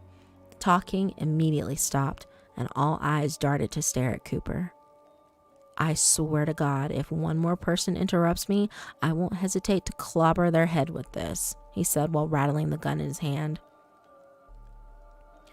Standing up, Cooper began slowly walking down the aisle and looking over all the faces staring at him with fear. Now, as I was saying, it's time we put an end to all of this. With all the advancements in technology that that have been made since Gunner's father started this entire ordeal, it's a miracle that an incident like this didn't happen sooner.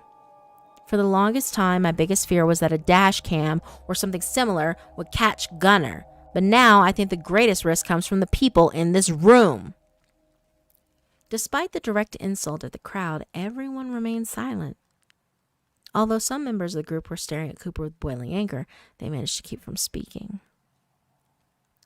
I'm surprised it took Gunner killing a chief of police for me to realize that it's some members of the town he loves and helps that are the biggest threat. The fact that some of you are so stubborn and oblivious to the risks of this operation makes me terrified. Cooper reached the front of the church once more and turned to face all of them. It's one thing to cover up a mistake Gunner makes, but it's exponentially more difficult for me to keep track of everyone. I know some of you are overly confident in your ability to kill another human being, but I can assure you that it's not worth doing what Gunner does to test that ability.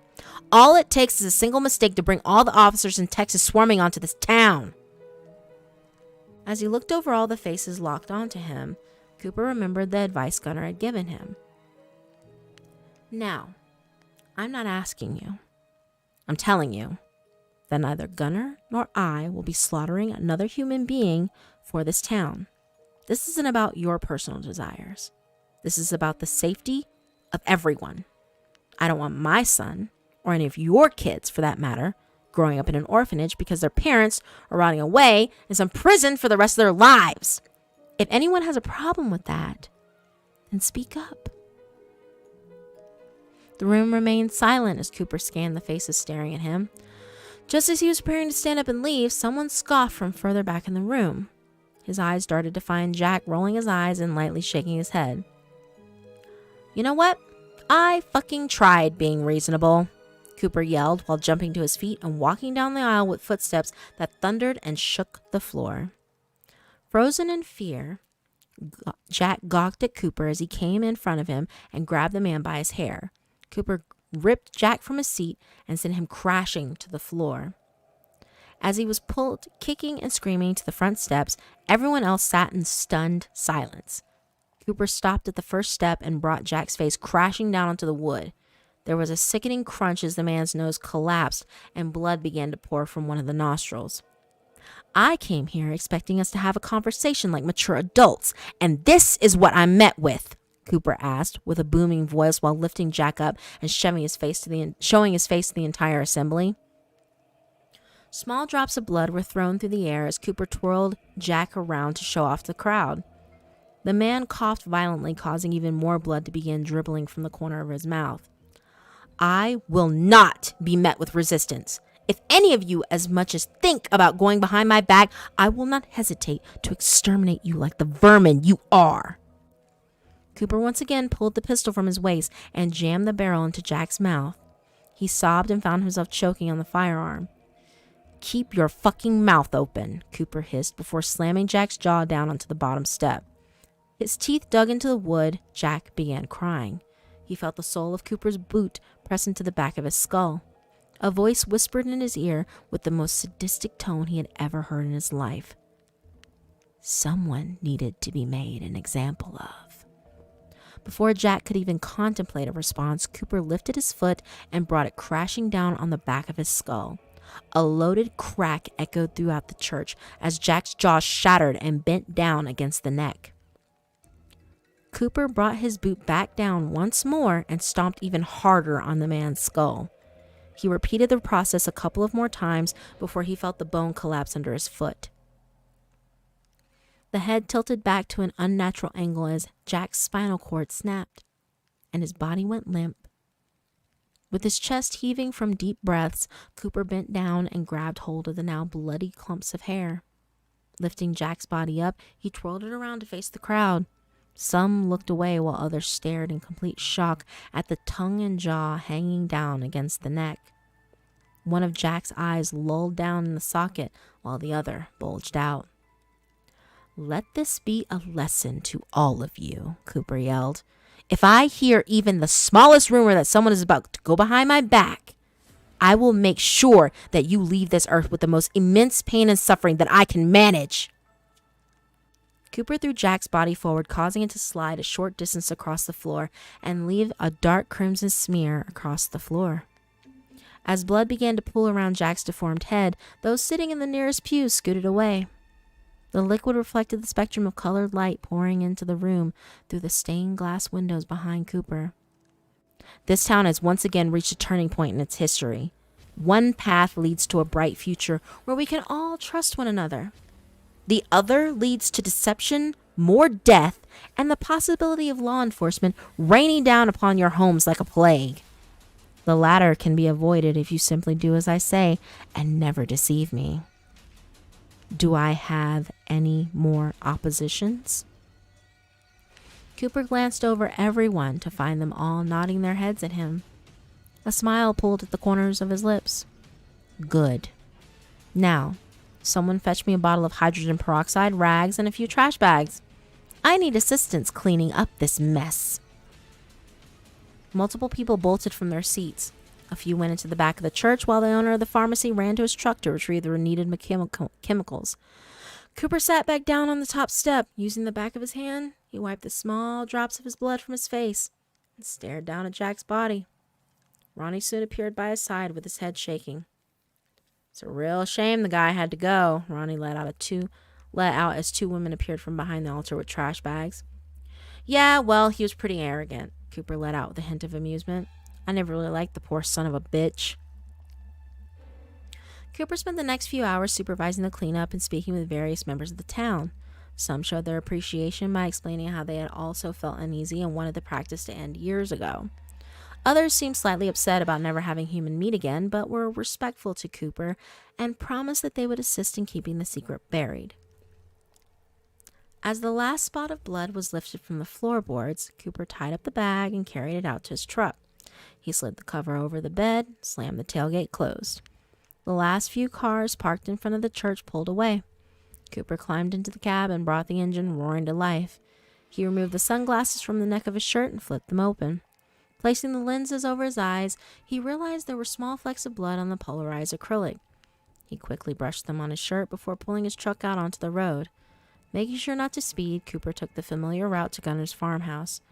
As he pulled down the gravel driveway, he was surprised to find smoke still floating in the air from behind the house. He brought the vehicle to a stop and killed the engine. Y'all almost done? Cooper yelled while slamming the door. We're about halfway there, Andrew's voice called from around the corner. As Cooper walked over the tall grass, he caught sight of the smoldering pile sitting in the backyard. Andrew turned to face his father and revealed the large amount of blood splattered across his apron. Glad to see I'm not the only one who had a little mishap, he joked while motioning towards Cooper's shirt. Yeah, well, someone needed to be dealt with before I could leave, Cooper said. The back door creaked open and Gunner came down the steps. He carried a large chunk of flesh in a plastic container. Bringing it to the fire, he dumped the contents into the inferno. Jesus, Coop, I wasn't expecting things to get that heated, Gunner said, as the skin on what he had just discarded began to sizzle and pop. Jack Anderson doubted my authority, so I had to put him in his place. Gunner smiled and wiped the blood from his hands on an old rag. With a chuckle, he tossed the blood-soaked cloth into the fire. I knew that if someone questioned your authority, you wouldn't even hesitate to put up a fight. Cooper scratched the back of his neck and looked back at his truck. Just back your truck up and we'll take care of it, Gunner said while tying the strings off his apron around his back once more.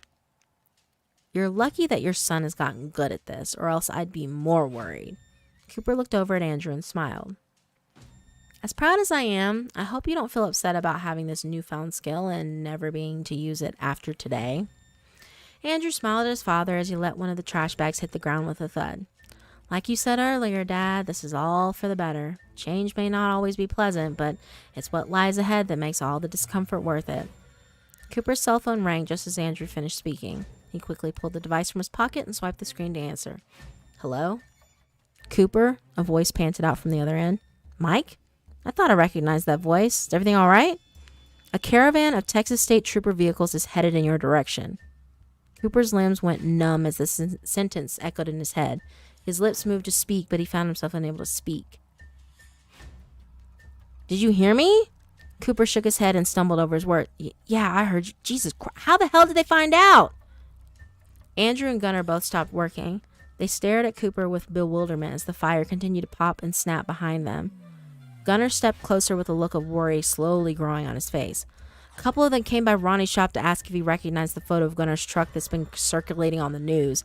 He keeps a small collection of photos of customers behind the desk and noticed the one of Gunnar standing in front of his truck. He had no choice but to hand it over when they asked to see it. Cooper ran a hand through his hair and grabbed a tuft out of frustration. His breathing was continuing to quicken while he struggled to grasp the reality of the situation. Ronnie just called me and wanted me to warn you. You've probably got about 10 minutes before they get there. I'm sorry, Cooper. It's fine, Mike. You don't need to apologize. We tried our best. Without another word, Cooper ended the call and dropped the phone back in his pocket. His eyes stared down at the ground while the world around him seemed to spin. As he slowly lifted his head to look at Gunnar, he could already feel tears forming in the corners of his eyes. Without warning, he turned around and slammed his fist against the house siding. Fuck! He slammed again, causing Susan to run out the back door and down the steps. She ran over to Cooper and placed her hands on his shoulders. She turned to look at Andrew and Gunnar for an explanation, but her son's expression explained the entire situation. So, what ended up giving me away? Gunnar asked. The photo of you in the truck hanging behind Ronnie's desk? Cooper let out with a sniffle. Gunnar smiled and looked out in the direction of the quarry. The wind picked up, causing the smoke from the fire to billow behind him. I forgot about that damn thing. Oh, Ronnie took that the day he sold that truck to me. Had I known it'd be my undoing, I would have denied him taking it all those years ago. Any idea how much time I got until they're here? 10 minutes at most. Gunnar paused and looked down at the trash bags that littered the ground around the fire. After the three men stood in silence, he looked up to the sky. Pink and orange streaks of clouds scattered the dark blue sky as the sun began to sink lower. Another breeze blew across the property, and he inhaled deeply. You smell that, Coop? One of my favorite things about living out here is being able to smell the scent of the crops carried on the breeze. It really puts my mind at ease. Cooper found himself awestruck at just how calm Gunnar was behaving. What the hell are you talking about? Do you not understand that a small army of police are on their way to arrest you? No, Coop. I'm completely aware. I'm just taking a minute to appreciate the last few minutes I have on Earth. Cooper looked over to his son. Andrew was staring at Gunnar with trembling lips and tears streaming down his cheeks. It really is the damnedest thing, Coop. I was scared out of my mind last night about getting caught. What upset me the most wasn't the thought of going to jail or being executed. I was most worried about how you would be able to handle my absence. Gunnar turned to look at Andrew and then Susan. I don't have a single doubt in my mind that you're fully capable to keep this town safe. If you fight for it even half as much as you do for your family, then I have no worries for its future. Cooper sobbed and quickly wiped the tears from his face with the back of his sleeve. Gunnar, you can't let them get you. We can find somewhere else for you to live. We can... Gunnar held up a hand and signaled for Cooper to stop. As much as I appreciate you wanting to help me, I've come to accept that my time on this earth is over. If I leave, then they'll interrogate the town. Eventually someone will snap and our history will be brought into the light for all the world to gawk at. My chances of surviving a shootout are also extremely slim. So, I don't see the use. It's time for me to take this secret to the grave.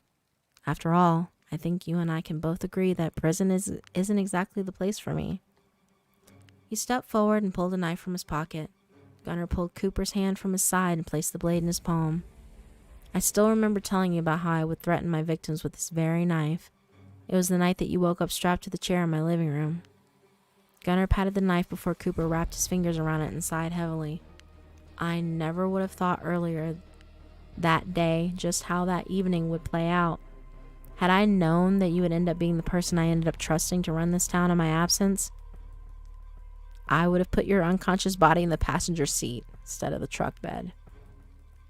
Cooper laughed and gave up the fight of holding back tears.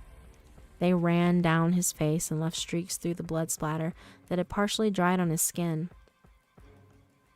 Without warning, he leaned forward and wrapped his arms around Gunnar.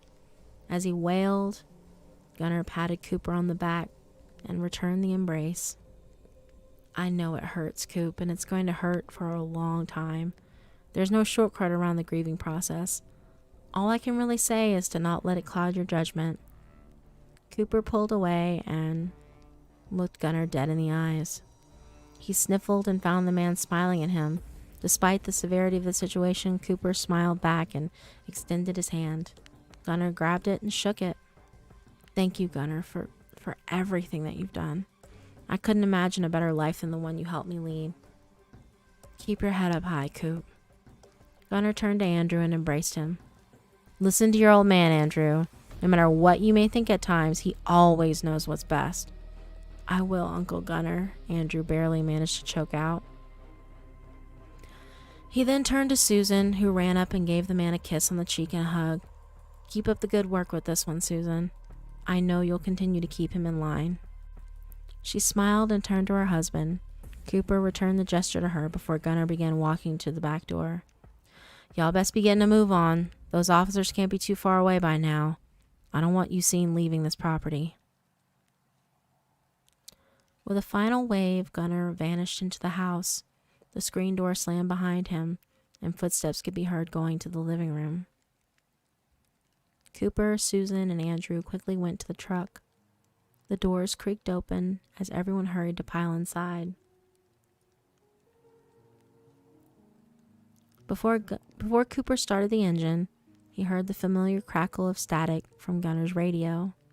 They sat in the cab, and he stared forward over the property. A cool breeze entered through the open windows, bringing with it the smell of crops. Various memories of visiting Gunnar filled the mind as Cooper watched tree branches sway in the wind with the orange sun glowing behind them. Wrapping his fingers around the keys to crank the ignition, Cooper paused when a gunshot rang out. He immediately stopped. Slowly looking up into the rearview mirror, Cooper caught a quick glance of a small blood splatter on the old curtains of the living room window. He shut his eyes and looked back down at the steering wheel. He let out a deep breath before pushing in the clutch and turning the keys. The truck roared to life and Cooper shifted into gear. He sped down the driveway with everyone in complete silence. Pulling out onto the main road, Cooper slowly looked back into the rearview mirror. He watched with hot tears cascading down his face as the white farmhouse slowly vanished from view. Looking back to the faded road, Cooper remained silent as the truck sped off into the Texas sunset.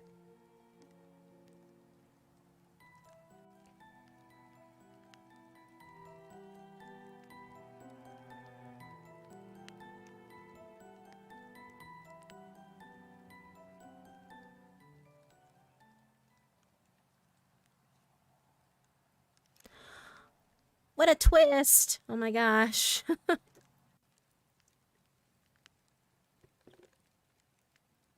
That was really good. That was kind of sad though, honestly.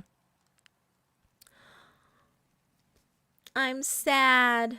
I mean, they kind of deserved it, but at the same time, it's still kind of shitty that it took them that long to kind of quit that practice. So it's like all fucked up and shit. Oh, what a ride. Yes, what a ride. Alrighty. I think now, I believe I said that we were going to end with my video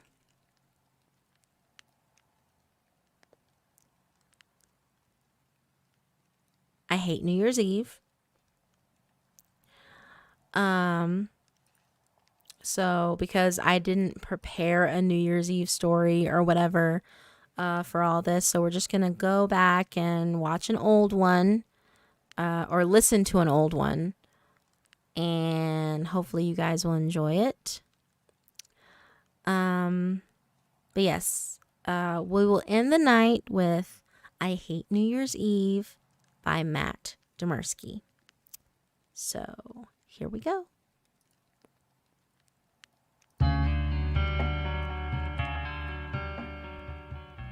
I hate New Year's Eve. Every year on this night, the anomaly comes back. It first appeared in the sewers of my hometown 5 years ago. The only hints we had of its existence were 2 dismembered teenagers and 1 young girl who had been traumatized into permanent silence. At the time, disturbing as the event was, it was hard for the police to justify spending resources on kids that had been deemed undesirables. The questions focused on what the 3 had been doing in the sewers on New Year's Eve, not on who or what had killed the 2 boys, and the terrified mute girl couldn't answer them in either case. We didn't have much to do in my town other than drink, so our debates at the bar went in circles before fading over the next few months. We were collectively just about to forget about the whole thing when the next New Year's Eve rolled around. The night celebrations were rowdy, sure, but slightly overshadowed. More than a few people had theorized there might be a serial killer who had chosen that night annually for his ritual. We all kept a nervous eye on the shadowed distances outside the reach of street lamps and porch lights. Just after midnight, screams echoed out from a back lot behind the old hardware store. A tremendous burst of drunk, angry, and protective men surged from the Main Street bars, myself among them. We'd amped up all night to potentially mass mob a serial killer, but none of us were prepared for what we saw. 4 limbs, a torso, and a head lay scattered around the lot, but not in even pieces. Some tremendous force had sliced them to bits. Worse, the same mute girl from the year before sat huddled behind a dumpster, crying and covered in a sopping wave of blood. Harold, our oldest homeless man, had been murdered, and that girl had become the primary suspect. The police took her and brutally interrogated her. Our town was simultaneously silent and full of whispered gossip the entire time. Nobody knew whether to feel bad for her or whether to demand she be treated more fairly. If she had killed those people that way, she was totally insane, so I fought down my usual urge toward fairness and stood by while they continued hurting her. We all did.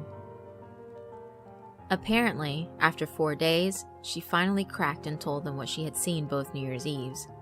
We could only guess at this, though, because the chief of police left the station with a haggard look of suspicion and fear and without a word. The other cops escorted the girl to the psych ward of our local hospital and left her there indefinitely. They looked for a hypothesized serial killer for a few months, but neither scene held any forensic evidence. They were forced to give up. Not that it mattered. The next New Year's Eve, they were all killed just after midnight.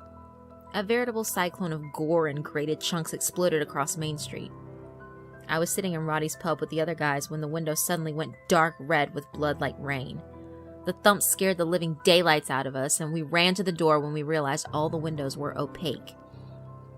I can't describe the scene outside.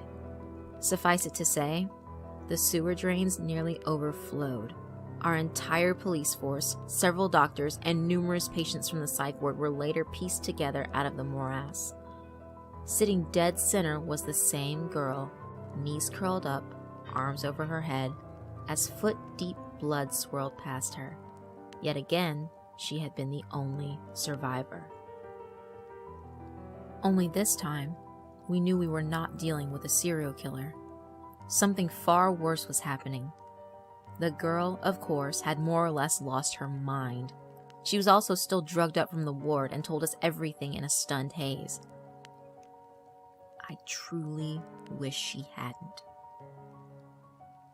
The nature of the anomaly was such that we could not speak to the media or ask for help from outside sources. We simply wouldn't be believed, and there'd be more questions than answers, getting us all in deeper trouble. Though the mess was horrendous, we cleaned up the street as best we could and gave them all good Christian burials. Those hours of picking up body parts with my numb, garbage bag-gloved hands in the cold light of New Year's Day rank among the second worst of my life. The first worst hours came next New Year's Eve. We were all in it now, a town secret among the men. The anomaly was going to come back and we had to be ready. Part of me hoped it wouldn't return, but the rest of me knew, with a sick feeling, that it would. It had been growing bolder each year, starting underground and then slowly moving into places that were increasingly public. If we didn't stop it, Lord knew where it would go next. Last New Year's Eve, we sat waiting in our houses. There was no drinking, as we would have to be sharp. There was no gathering, because it would find us. There were no last-minute goodbyes or phone calls. We didn't intend to die. It came between one blink and the next just before midnight, and just as the poor girl had said. She was my first sight. This would be her 4th time through nightmare. She didn't scream. She didn't move. She seemed completely resigned to her fate. Recovering from the blurry, odd feeling of being taken, I looked around at the others. There were the 43 men we'd expected, the girl, and several wives and children. My heart sank as I saw them. Someone had screwed up. Beyond our scattered group, strange ivory tiles radiated out to meet smooth alabaster walls that arced around us in an unbroken circle. The ceiling, just reachable by a jump, held the same tiled pattern. I took this in quickly, then focused on the anomaly at our center. It was as she'd said. 6 thin black circles rotated on an axis to form the framework of a sphere shape. Each circle seemed to be made of impossibly thin material, like a fine wire honed into razor blade sharpness in every dimension. An ivory sphere hovered inside it, blank. There was very little delay for getting our bearings. The ivory sphere lit blue while people were still cussing and looking at each other. The girls screamed to make them pay attention, and we looked down at our feet. A large number of the semicircular tiles on the floor had turned blue. I touched one, and it rose about a foot up and turned green. Getting the idea, everyone else started running around and hitting the blue tiles, raising them up and turning them green while the sphere began humming louder. As it reached a crescendo, we realized that all the tiles had been activated, but we weren't sure if that was what we were supposed to do. Apparently it wasn't, because the sphere reached a high note, went silent, and altered one of its surrounding black circles. The circle rotated until it was flat in the air and then began expanding rapidly. People screamed, but we all ducked in time. We'd all seen what this thing had done to everyone else, and we weren't about to get caught off guard. The worst injury was the removal of a small tuft of hair from old Benson's mop. We crouched, relieved, until the lights on the floor changed and the humming began rising again. All these factors and certain details of the room I can't relate to you told us the terrible truth. It was a puzzle, exactly as the girl had told us, a child's puzzle, built by someone or something so exotically different from us that we found it murderous rather than simple. There were no instructions, the same way we don't put instructions on, say, a plastic tower with several brightly colored concentric rings of different sizes. The child was simply expected to try different permutations and have fun with no danger involved. But our ring tower toy would seem very different to, say, a creature lethally allergic to plastic. It might ask, why would anyone make this? What monsters would create such a torture device? And we asked those questions too, as we failed to figure out the addition of red to the tiles. The second black circle around the sphere split into numerous vertical lines that began spiraling out through the room. Mercifully, these were slow, and only a single hand was lost among the crowd. One of the wives screamed in pain, but her husband was there to bandage her stump, stem the bleeding, and grab her loose hand for possible reattachment, assuming we got out of this in time. The ceiling! The ceiling tiles were separate objects from the tiles below them. As the sphere began humming again, we all realized that at the same time. Jumping up, we hit red tiles, which turned blue and lowered. Below, we hit green tiles, which rose further and turned back to blue. The new color, yellow, only turned white when struck. The men threw out numerous theories. Did it have something to do with primary colors? Were we supposed to make patterns? The 2 black waves had halted at the extremities of the circular room. Should we try to take advantage of the new small gaps in the sphere's defense and destroy it directly? Whatever we were doing wasn't working. The girl warned us that the deadly black energy lines could come back from the outer walls, so we all managed to duck as the first ring shot inwards and rejoined the sphere's outer shell. We all thought we were actually getting somewhere. We all thought we could figure it out. Maybe we could have, given enough time. But when we looked around for the fourth change, we saw nothing new. Mary Baker stepped on a white tile, and it rose and turned blue. The game hadn't been designed for us. There was only one chilling conclusion, something that not even the thrice surviving girl had known. The puzzle involved colors we couldn't see. It hadn't been built for our eyes. Collective hysterical screaming drowned out everything else. Our plans and strategies suddenly seemed stupid and ill-fated. We literally had no way to win. Every single person in that strange otherworldly trap was going to die. Except there was one other catch. A sort of fail-safe. I suspected it was the way the girl had survived 3 times already, and I was certain she'd kept it to herself on purpose. It was why I had brought a knife and a gun, both hidden in my clothes. None of us intended to die, but I intended to die the least.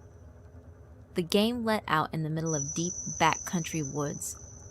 Initially, I thought this meant the anomaly was simply moving on a straight line to nowhere.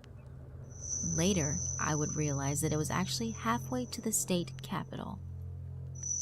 There was no gore explosion this time.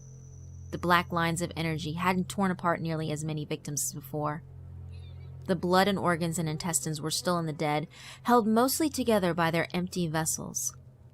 As the only survivor, exhausted and covered in blood myself, I walked straight home and took a shower. My first thought was not to tell anyone. I could never explain the disappearance of all those people, and certainly not a clearing in the woods filled with dozens of bodies. You see, though the anomaly was built as some sort of puzzle for a child from a species unlike anything we can imagine, it was designed to be a multiplayer competition. The game automatically ends when only one participant is left. I kept this burden, this nightmare, trauma, and guilt to myself for an entire year. Tonight I speak. Maybe I've lost my mind. I did think I could live with this and keep the secret to myself, just as the girl thought she could. She only cracked once the first time and told Harold, the homeless man. The police beat it out of her and sent her to an asylum. The cops, the doctors, and the other patients paid the price. We men heard it from her, and some of us told our wives and children, consigning them to death. That's another complication of being from a totally different culture than the anomaly. Just talking about it acts as an invitation to the yearly game. And we just don't know how to turn that invitation off. It might be as simple as a spoken phrase or a mental rejection in a particular manner unknown to us, or it might be something that it requires organs or perceptions we don't have. In any case, this year, tonight, I speak because I have no idea what might happen if I'm the only player. I tell myself that we can figure out the puzzle if we have enough people, enough smart people, enough different people, that maybe someone has an inspiration or maybe someone has eyes that can detect the unseen colors. But to tell the truth, I want as many people as possible because I'm just scared. Scared and sorry. Happy New Year's. See you at midnight.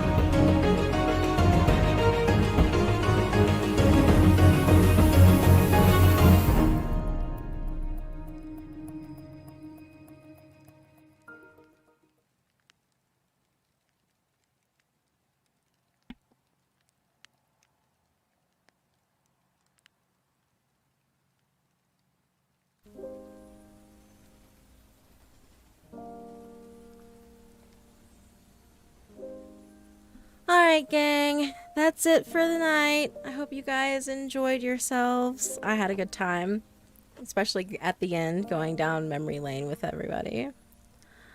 But yes, your girl's tired. My voice is tired. I'm tired. I need to rest my voice. I need to rest, period. Honestly. But yes. Glad everyone was able to stop by. I'm glad everybody had a good time. I had a lot of fun reading stories live with you all, and look forward to more streams in the future, because like I said, my New Year's resolution is to be more active and to upload more frequently on the channel, whether it be live streaming, whether it be videos, short, long, medium size, whatever. Gonna get more visual novel stuff out for you all, and yeah. But thank you all so much for coming by, watching, having a good time, wanting to hang out with me. I appreciate it. You guys rock. And I love you all. Have a good night. And until next time, bye.